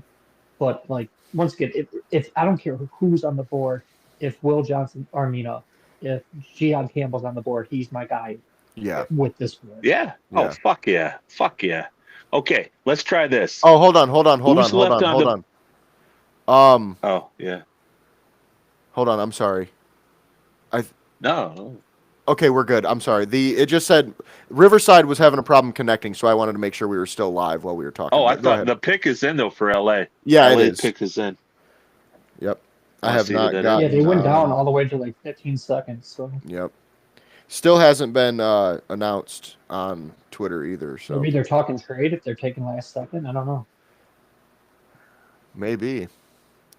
I have Or noticed talking though. It trade and then seems when- like the last few teams have really taken the clock all the way down because we were kind of burning through these picks a little bit. I don't know if you guys noticed. It was only an hour. No, this and is we a were already- fast one. yeah. Yeah. But this time we've only gone through like 4 picks in the last half hour. So hopefully we get to the Lions pick sooner than later, man. Because I really Cool. am itching to see who we grab. It's You should go get that. Omarion Hampton for the Wow. Chargers. Omarion Hampton joins Man, Didn't Harbaugh have loves that that one. run I game. think. Okay. Najee Harris, man. Holy shit. Big explosive back, workhorse. There you go, Now- Harbaugh guy. Najee Harris fans, fantasy owners are pissed because we finally thought he was going to have where he's the workhorse, and now he's not. So fuck. That's great. Yeah. Just one Hey, thing. that's good for us. But that's good Yep. for us. That pick. It is. I totally agree. Very You good didn't want for Murray us. and Hampton to pair with Gibbs and Montgomery? I I mean, want Scatterbo. I want knows? Scatterbo Take too. both. Take him too. Fuck it. Fuck it. Running back only draft, baby. Yeah. I want Scatterboo. I want Fucking pound the Scatterboo ball. bad. I hope he wants you too, Damn, Brad. his girlfriend's hot. His girlfriend is hot. Yeah. Well, no. Do you see Hampton's girlfriend? I Holy did not. fuck. I did Oh, not. It's not dude. something. It's not something I pay attention to, so no. No, not really. Whatever. All right. So with who's left on the board, James, read one off at a time, and then let's do the scale of 1 to 10. How excited would you be? Well, we got Will Johnson. I would say like a 6 because he's a good player, but 5. the Yeah, pick I 5. don't like. 8. 8. Then we got James Pierce. 6, 5. I'd probably say a 5 on that one. Ooh, I'd say an 8. Maxwell Hairston, again, I'd even go 4 2. just because, yeah. 2. 2. 2. Jod Campbell, 9. 10. 9. Mike Green, 10. 9. 10. 7. Josh Simmons, I'd say, is like a 7, 6, 7 for me. 8. And then 9. Easy, who's probably, I would say, like a 8 for me. 3. 8. 3, damn, all right. Just because of who else is on the board.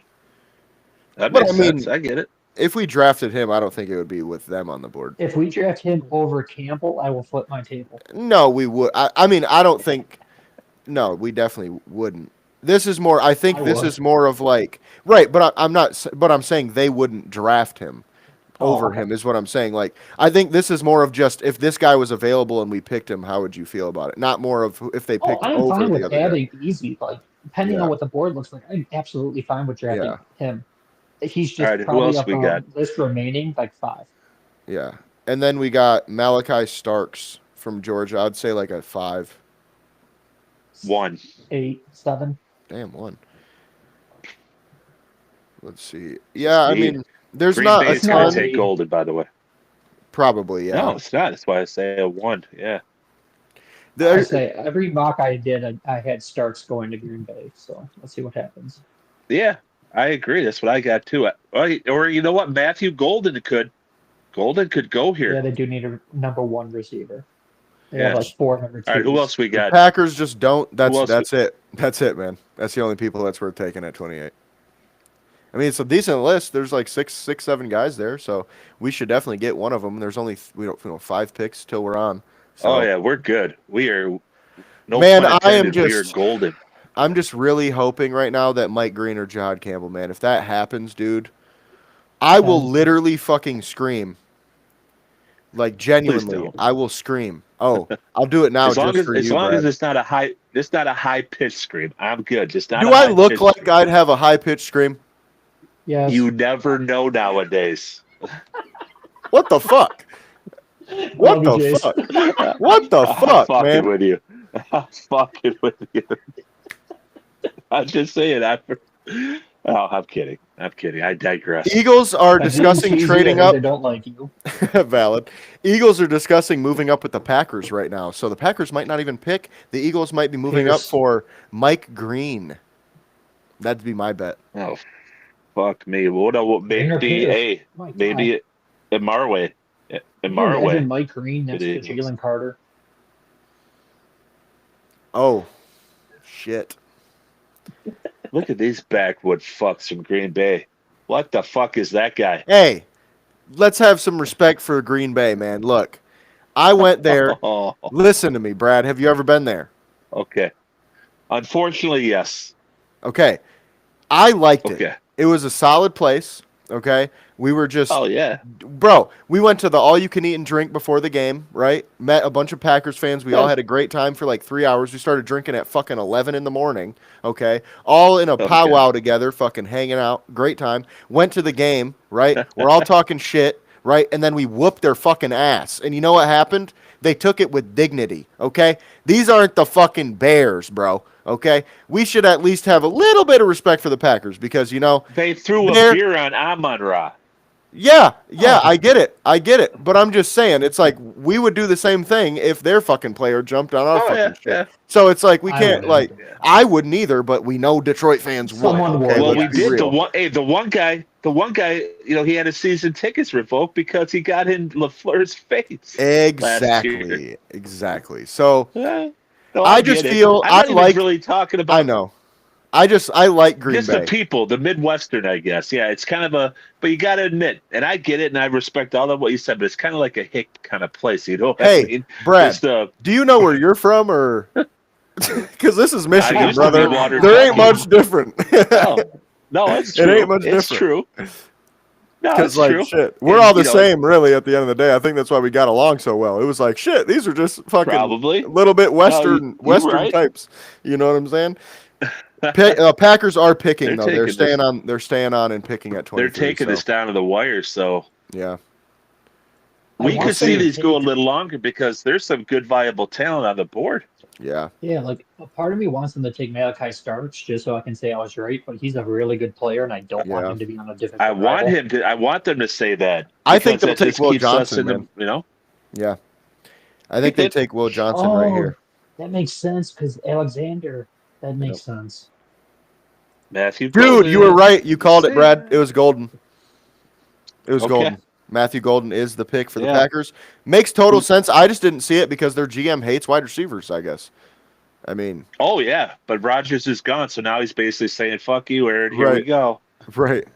North Dakota State guy Watson. Is he really going to fully come? I mean, their receiver core it's thin. It's thin. Yeah. It's very thin.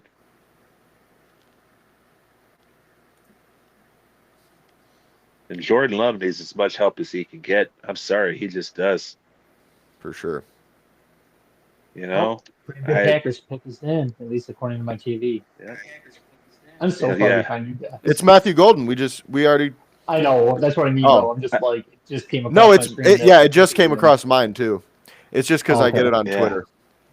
Okay, yeah, I'm on. I have DirecTV Stream, and I'm like Oh. 40 seconds behind some other people. Got you. But, like, Yeah, I can wonder how see- that works because we have YouTube TV, so maybe it's just that's a little faster. Yeah, but I see it now on Twitter from Ari. Not too worried about that pick, to be honest. He's a great player. He's a speedster. I mean, honestly, he's a good fucking wide receiver, man. It's a little. He is. It's not, but it's not like I go fuck. You know, I Yeah. think I would have felt a little worse about Will Johnson or Malachi Starks if I'm being honest. Yes. Yeah, I don't. This does not put the fear of God into me. I'll tell you that. No, I like him for fantasy though. Jonte, yeah, Jonte There's, to Bears. That would have put the fear of God in me. I'd be like, Yeah. oh fuck. Yeah, But the Bears could take Trayvon Henderson in the second round. yeah, I'm not worried That's about not him. exactly a bad pick. no. So guys, It's good. I am a bit of a lightweight, I guess. I got to piss again, so I will be right back. The Lions Once you pick break in the seal, 4 man. picks, so you're right. But hey, I'm Once down it in goes, it beers. never These stops. picks and Jace misses it. I'm 2 beers in a water and a half, so I'm hydrated. All right, Yeah. I'll be right back. Yeah. Well. These young kids can't hold. All it. right. So then you got Man. Minnesota. I think Minnesota's going to go Will Johnson. I think that's where Minnesota goes. They're going to go defensive back, in my opinion, no matter what. They're going defensive back. So it's either going to What's be a his name safety starting or to it's get going to be. old? Harrison Smith's getting old. I wonder if they go starts though. Yep. I think your boy goes here, or Amari goes here, or Will Johnson. One of those three. That's just what I think. So.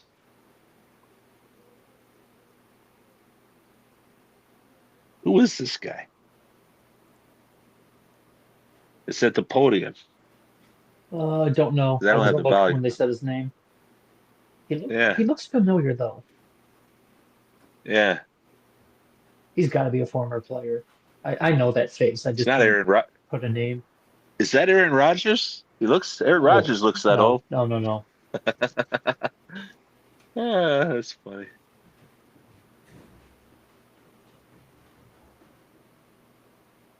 Just I make feel the bad not fucking knowing. pick, dude. Yeah, that's one thing I hate about the later rounds when they have like the guest pickers, and they're just like, "Oh, Yeah. shout out to my boys, shout out like Packers Nation, shout out." I'm like, just say the pick. Yeah, Come exactly. on. Well, who do the Wow. Vikings pick? That's a Because statement. there is a We already lot of Defensive good discussed back. that. players. Yeah, corner They or go D corner back. Starks Yeah, or they go Starks, D back. Harrison Smith. Yep. Yep. I'm not sure who it is, but it's definitely going to be a defensive back. They're I'm gonna going to go take like Starks. something weird, like a wide receiver, just to fuck with you. that would be crazy. Well, Take a tight end. Right. Dennis Green took Randy Moss when he had Chris Carter. So, True. I don't like talking about Randy Moss because I know we took Terry Fair the very pick before that. oh God, dude. Oh my God. Oh my God. Oh my God. But we That don't was draft guys with too character soon. issues, so Dude, that's almost 30 years ago and it's still too soon. see, I'm not that young. I remember drafting Terry Fair, okay? Oh yeah. This dude looks like he's 5 years old. Apparently Will Johnson is slipping because of long-term concerns about his knees. What about his toe? I'm telling you, ligaments, man. I don't know. I guess it's his Oof, knees that they're those worried hurt. about. Yeah. I mean, we obviously Who don't is have the that medical guy? reports on them. If they're that bad, then okay, pass on them. But Yeah. I we don't can want only know so Johnson. much. I mean, it's just a feel, but I don't want him. I If don't he's want on him. the board, I want to trade down because somebody, if somebody wants to come get somebody, because I just feel if Mike Green and John Campbell are gone, Donovan Easy's the only one I'm really wanting, and I'd be fine if we just took him. But at that point, it's like we might be able to get him 2 picks later. Who knows? But the Commanders might take him too. There's only 4 more picks Yeah, before the Lions are on the clock, Yep. and Campbell and Green would make you dude. do a fucking cartwheel. So Well, and that's fucked up. Oh my Well, not God. that's fucked up, but the fucked up thing is there's 2 teams right before us that both need edge rushers. So we might get our hearts ripped out, boys. well, I will say, Eh, because he is number 3 on that list, but Simmons is still there. He can play Yeah. guard day 1 and then eventually move to I right want tackle when we move on I from that. want Simmons, man. I want Simmons. I want the other I two want before Easy Simmons, but I first. would not bitch at No, all I on want Simmons. okay, you could Campbell, Easy, Simmons, Jackson, Okay. Hold on. Sorry, Green. Brad. Sorry to Yeah. cut you off here. The Vikings selected Donovan No. Jackson, number 24, and Makes sense. the Eagles are currently trying to trade up, and I would guarantee you it's for one of Campbell or Green, and I'm telling you right the fuck now, if they trade up and With the out, Lions. no, not with the Lions, it'll be over us because it'll be to jump our dumbasses as we're fucking sitting at 28 waiting for him to slide. Oh, hey, we're going to get our guy. And then Howie Roseman's fucking ass is going to come over here and say, oh, you thought you were getting somebody, did you? All right, I'll take him. And Mike Green is going to be There's still gone. guys there. I know, Yeah. but I'm sorry, but if not, neither of them Yeah. are there, if those 3 edge rushers are not there, I do not want to pick there. I want to trade down. Period. I don't see another player that's 24, worth it. 25, Josh 26, Simmons is a 27. solid player, yeah, but we're taking another guy who, Brad, you said Manu was basically a waste of a pick, and it's like I kind of get where you're coming from, but Josh Simmons ain't gonna play next year. You think he is? He ain't. I mean, he's gonna be another guy we took in the first round who's just gonna sit, and we're gonna see what happens in the next 2 Like years. I don't know. I'd be surprised. Sure. I think he's going to play somewhere on that line. I don't think JMO's a great example though, because it's another thing where you traded up for him and he was a good player for 1 year, but now you got to think about trading him because you can't fucking afford him because he had one good year, and it's like, great, I'm glad we did that, but it's like, we're not talking about Jamar Chase, guys. Like, I don't know why people talk about JMO as if he's like a fucking a top 5 wide receiver. He's not. He's not even the best receiver on the team. Like, and we gave up so much to get him. I mean, I would agree JMO's more of a mismatch, but fucking Amon-Ra for some reason catches way more balls and he's way more productive and he gets more touchdowns and he gets more yards. I mean, I don't know what to say. For Like, now. maybe. I think JMO's ceiling is much higher than St. Brown's. But All I'm St. Brown's saying is, floor is very high. who did we obviously. pay? Who did we pay? because The one who we drafted first and his contract was up first. Right. But we paid him for a reason. So think about it this way, right? We're currently hearing rumors about trading JMO.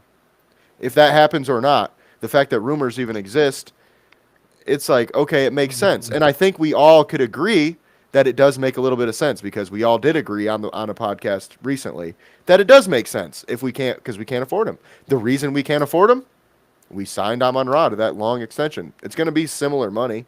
I mean, yeah, it's a year or two later, so it might even be a little bit more, but that to me shows we didn't prioritize him. So I'm just I don't saying think they're going to resign Jambo. I just don't think they're going to. I think they trade him either this year or next. I don't think they're going to resign him. I've come to those terms. I have. yeah, but you that's what can't I'm pay everybody, and right.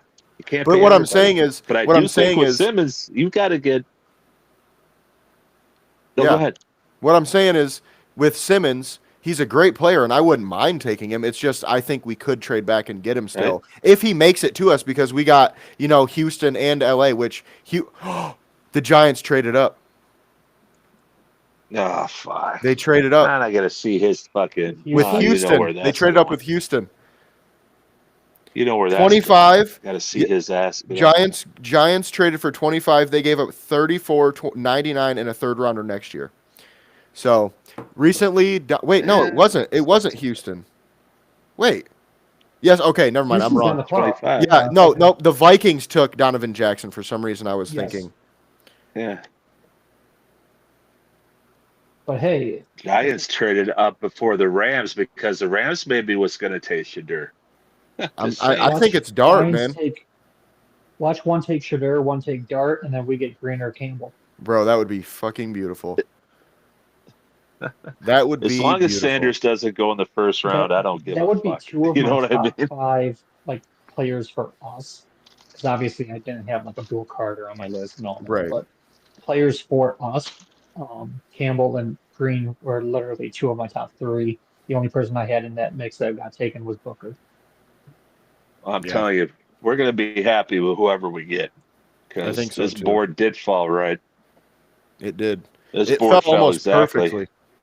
The only thing I'm worried about now is Baltimore because depending on what the Giants do here, I don't know if the Rams go quarterback. They could potentially, and maybe that's why the Giants moved up to get ahead of them, like you said. But maybe because the Giants moved up, now they don't because they only really liked the guy that the Giants moved up for. So who knows? I mean, I still do worry that Baltimore is going to take our guy, but there's 2 left. So we have a really, really good chance right now. Yeah, there's more. Yeah, I mean, we're going to get somebody. Campbell or Green. It's Jackson Dart to the Giants. So. Oh, Shadur's head is exploding. I love it. He's not even a top 2 quarterback in a shit class. Nope. I love it. I love this. This made my night. I mean, when I don't like somebody, I really don't like somebody, and I don't like him. I just don't like him as a prospect. I don't give a shit about him as a person, like yay or nay. He's cocky and he's not that good. Right. Well, but what part did you say first? Cocky. That's why I don't like him.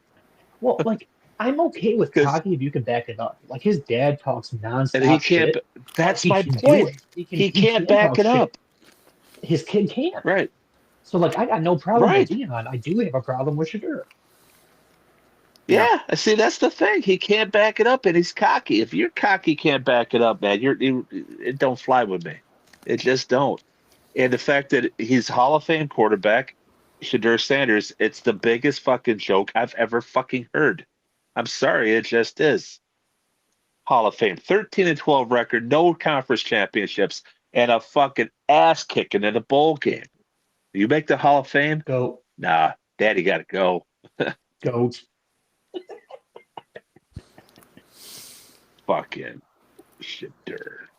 Well, I mean, it's working out for us right now. We were right about him. Seems like they're not drafting Here's them. the question. Here's what's going to piss me off, though. Go ahead.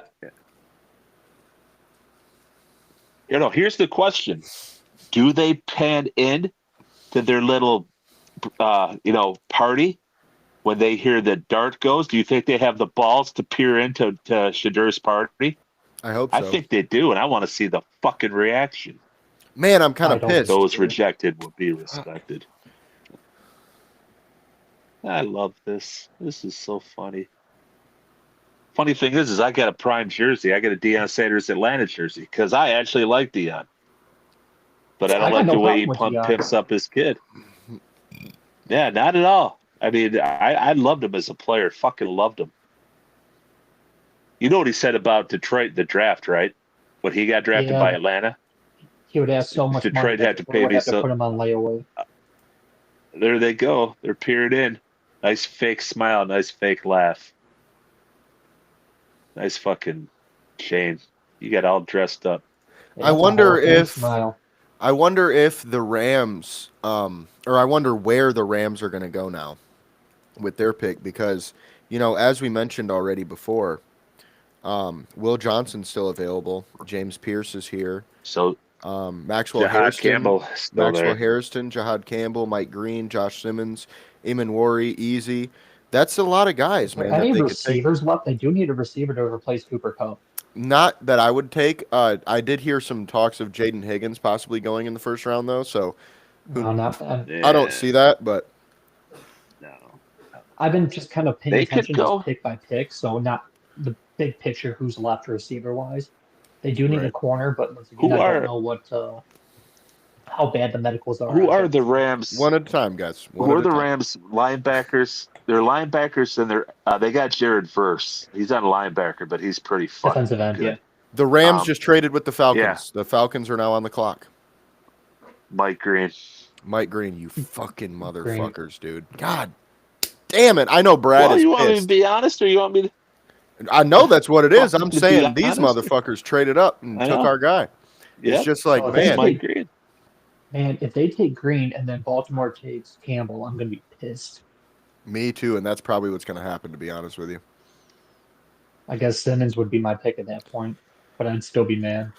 And we're not going to get a trade up still because think- the Giants already traded up. Yep. Fuck. I'm happy still. I'm happy. I'm not upset with whatever we get, as long as it's not like something out of the blue. I'm All I happy. know is I need another one of these right now. When was the Don't do last that, you're time gonna pee all did Brad Holmes?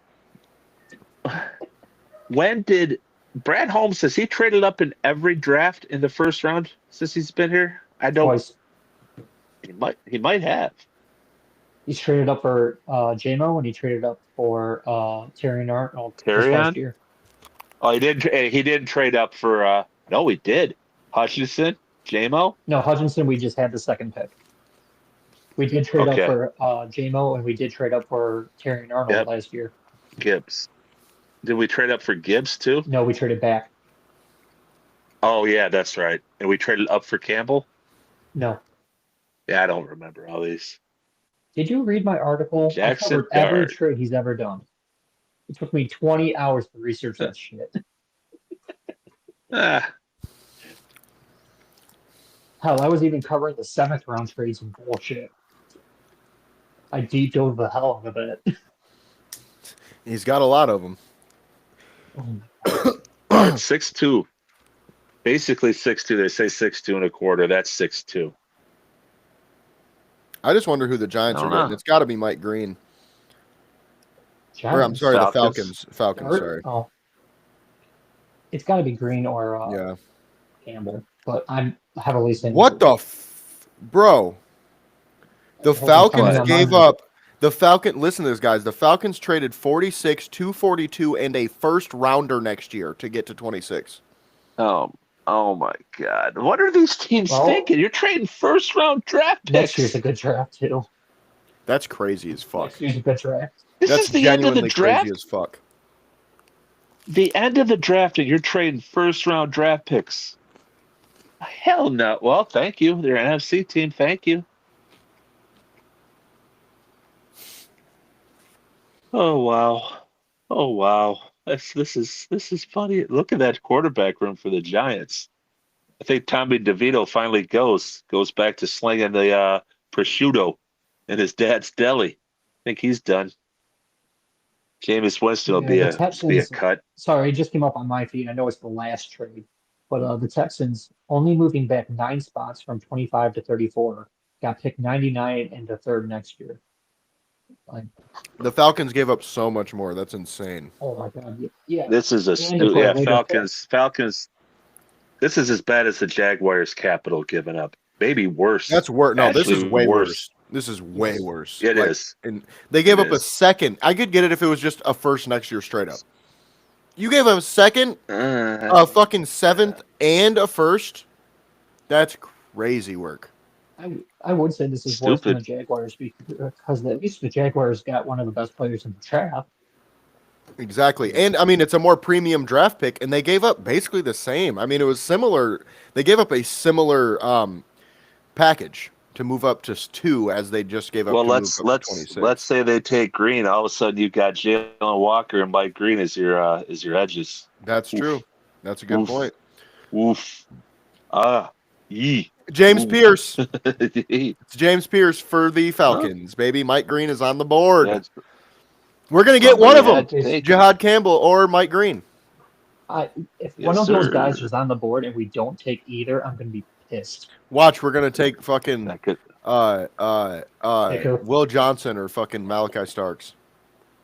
If we take one of those two, I might break the TV down. 8 picks ago, I would have loved that. With who's I left? know. No, I'm with you, bro. With who's left? with Campbell and Green and Easy still on the board, and you're going to take a fucking defensive back when you've got 2 all-pro safeties and you've got fucking a room full of corners. There's no way. There's What no if we take that tight end from fucking way. LSU? The one Yeah. problem I see right now is Yeah. Baltimore probably leans Jihad Campbell just simply because he fits a little bit better, I think, than Mike Green does, because of the defense that they run over there. So I think it's I thought more likely Baltimore we was get going to Mike. take up Pierce. I did too, but Well, I'll tell you what. I think Atlanta traded up because they thought Baltimore was going to get Pierce. How yeah, about that? could be. Who did Atlanta trade with again? The Rams Oh, the Rams. Okay. fleeced them. That's not good. Yep. That's not good Yeah, either. Mr. Fuck Them Picks just got a lot of picks. He did. Now he wants to make sweet love with them picks. I changed. God damn. I'm a different That man. is a huge woman next to That was James that was Pierce. the old She's one. got elephant legs. Oh, what? Oh, okay. Just calling out the fucking players' moms, I guess. Did you see her? No, I What? see That's Goodell 2 tons walking of across fun the right street. there. hell She no. took up half the screen. I'm All not right. a Bigger small than her man son. either, man. What are you All saying? right. Well, let's move on from the weight conversation. Anyway, James Pierce Jr. 2 tons of fun. is he's a pretty good pass rusher, you know, and I don't know about giving up as much as they did for him though, because that's rough. No, you I could have mean, got. Oh no, you couldn't got him there. not at 46, but still, man, I just feel like that's a lot. A All right, future I'm not gonna first say a word. rounder. A future first rounder. I'm like baffled about that. I can't wait to see what the Oof. Rams trade it for. True. Watch it be their quarterback. That's what they draft their fucking number 1 overall pick. They use it to trade back up Oh, and get man. Sanders. Right. They take Shadir Sanders at pick 46. No, right now, in order, Deion Campbell, Mike Green, no one else. No trade down. Let's get it done, boys. So Yep.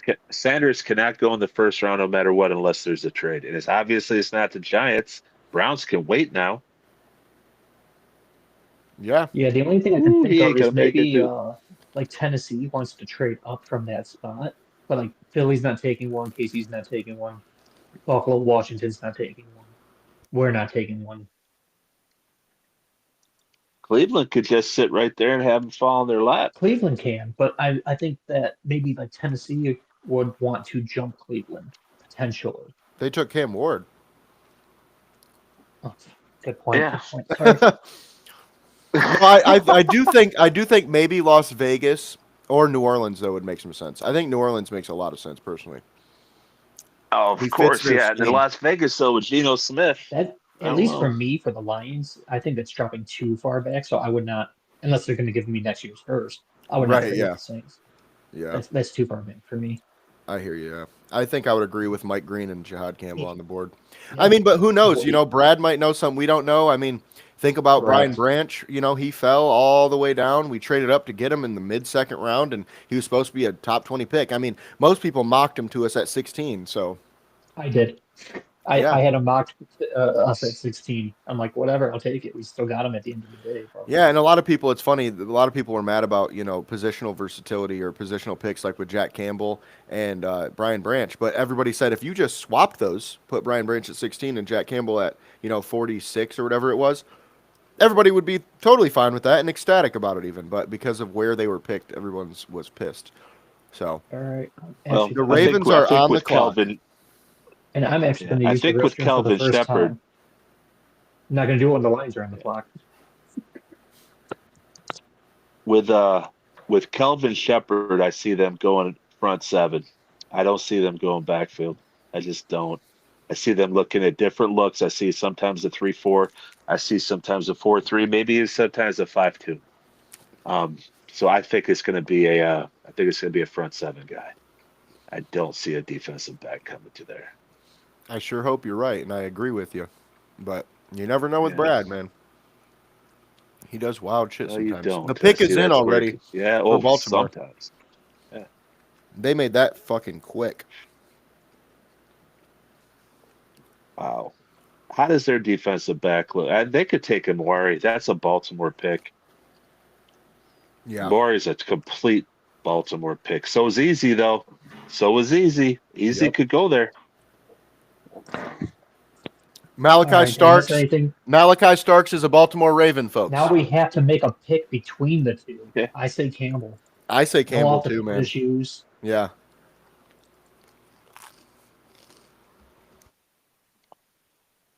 Whew. Who thought he was going to fall this far? Not me. I think he was the top 10 talent I in the didn't think he'd draft. get. I didn't think he'd get past Tampa. I really didn't. No, that made all the sense in the world. I thought Seattle had a chance to But take the it thing too. is, but like Jay said, don't get your hopes up, man. Don't be like Campbell, then be disappointed because odds are they're not going to take him. That's Brad being Brad. Odds are they're not going to take him, and I hope I'm fucking I wrong. will be disappointed if it's not Campbell, but I do trust Brad Holmes. So my initial reaction will be like, fuck, why not Campbell? And then I'll come back tomorrow and be like, all Yeah. right, let's see what the plan is. Yeah. Hey, Jace, you're not one of these, so don't get. But I could see these Michigan slappies who are Lions fans going, they gotta take Johnson now. They gotta take Johnson now. No. As a I Michigan don't- slappy, not with who's on the board. I don't want Will Johnson at this point. I didn't really want him if he was Neither the do best guy. I. If they take Johnson, I will be disappointed. I'll be Yeah. very disappointed. Honestly, I'm kind of glad we didn't take Starks went to Baltimore because now we can't take him. So I was a little worried we might go safety. Nick Eamon-Worry might make some sense. Not make sense, but could also get picked. But it's got to be Mike Green or Jod Campbell. And in my opinion, it's got to be Campbell. I mean, I wouldn't be mad at Green either. I just think Campbell's a little bit more versatile. Played in the SEC, Alabama guy like Brad Holmes loves. And he was the guy that was projected to go higher the whole time. So we'll see what happens, but I really want Jod Campbell. Let's see. Jod Campbell, according to Daniel Jeremiah, is the 12th player on his board, whereas Mike Green is 21st. So both would be very I'm solid good with players. either of those guys. Like I Yeah. would say Campbell first, but if it is Green, I got no issues with that. Yeah. Man, now I'm I'm just surprised looking- he's got Mason Taylor that high. Me too. I really don't see it. I think he's a This good tells you player, how but- bad of a draft. When you got 3 tight ends in the first round, it tells you the draft is not that good. What the hell shoes this fucking dude Goodell? You're 60. You can't pull those off. Easy is still available We're on the too, clock. man. Yeah. Oh, never mind. Fuck. I thought it was a report. It wasn't. Do not do that. Yeah. No shit. Fuck, man. Fuck. All right, well, fuck. it's getting late, boys. Fuck, It's past fuck, 11. All right, good night. Right. Just whole thing Yeah, just no breaks. shit. It just breaks. We can't go live. This is right where the feed gives out like the cable guy. What? Yeah. Well, it's funny too. It was being a little weird earlier, and I'm like, oh shit, here we go. It's And been it's choppy, at least for yeah. me, but I don't know if that was just my feed or what. Well, it kept saying like reconnecting like for a couple minutes. Not like total, but it would just come It back still here and does. there. I still see it on yours as reconnecting with a little circle of thingy. Oh, it Oh, doesn't I show. know. Yeah, looks fine to me. I Yeah, do. weird. I Tyler looked on the has Twitch this, stream because maybe. I made sure on the Twitch stream that it was still going and it was fine. So we should be good. Earlier on, I did look at the YouTube feed, and I'm just like, why am I watching myself? But then, Right? like, I just wanted to make sure the feed was up, share the link, stuff like that. Yeah. Man, the Lions are on the This is clock, goddamn boys. good. This is when we get quiet because it's like, fuck, That's what are it. we gonna do? Yeah, no. Yeah, I got a pit in my stomach. I have a- 11-11. Hear the last word Johnson. Make a wish. 11-11, baby. You said it out loud, you motherfucker. Okay, then Mike You Green. motherfucker. You already fucked it. Yeah, you fucked it. You fucked it good. You're talking to a baseball guy who's superstitious as fuck. Fuck. I am a baseball dude. Bro, motherfucker. hey, I'll say it now. I'll say it now. I was going to say it earlier. Look at the jersey I'm wearing. I wore this for a reason, boys. I thought to myself, if I wear the jersey of the first player that fell to us and we got lucky, I said maybe it'll happen tonight. It happened. We got so lucky with Sewell. But are we going to so take lucky. him? Are we going to take him? I don't know. All I know is I would prefer not super spoilers. Because you end up seeing it 10, 15 seconds before me normally.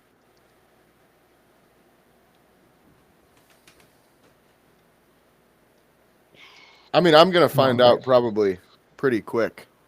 If you... You'll find out before we Yeah. do. Yep. Do you see it? Not yet. I'll tell you when I Oh. see it. No, I'll tell you. Because that's what we're doing. We're breaking news, baby. That's the whole thing. Yeah. Are we breaking it if you've already seen it on social media? I mean, what do you define as Why breaking? you gotta go and wreck our parade, bro?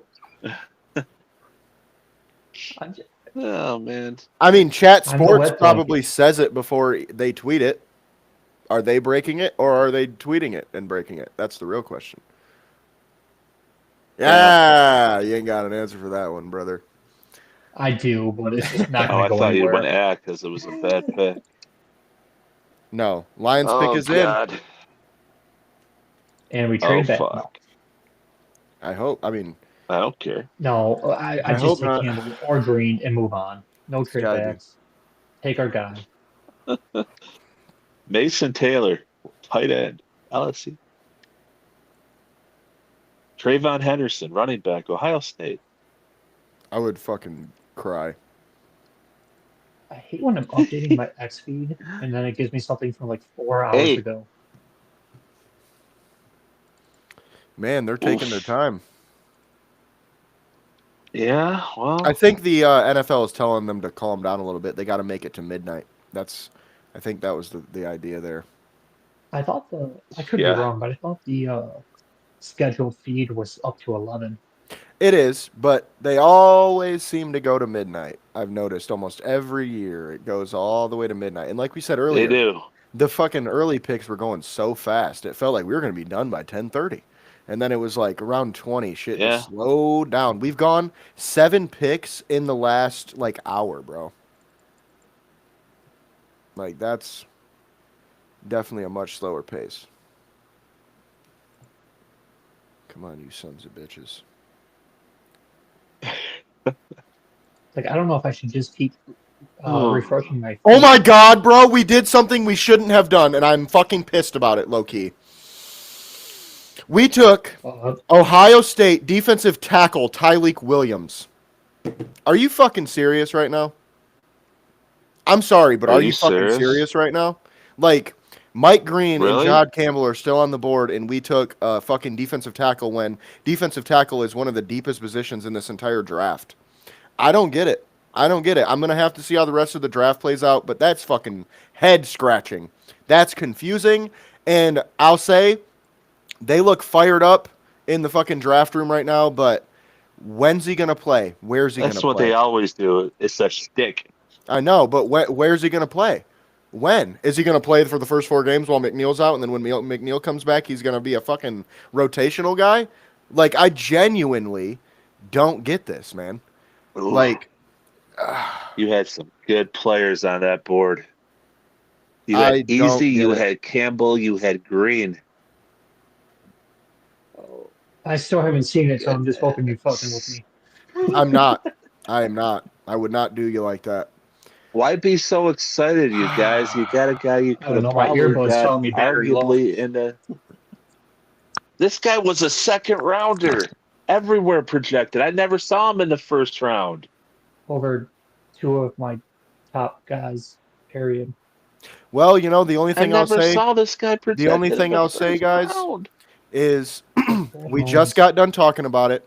Brian Branch fell. We didn't think it would happen.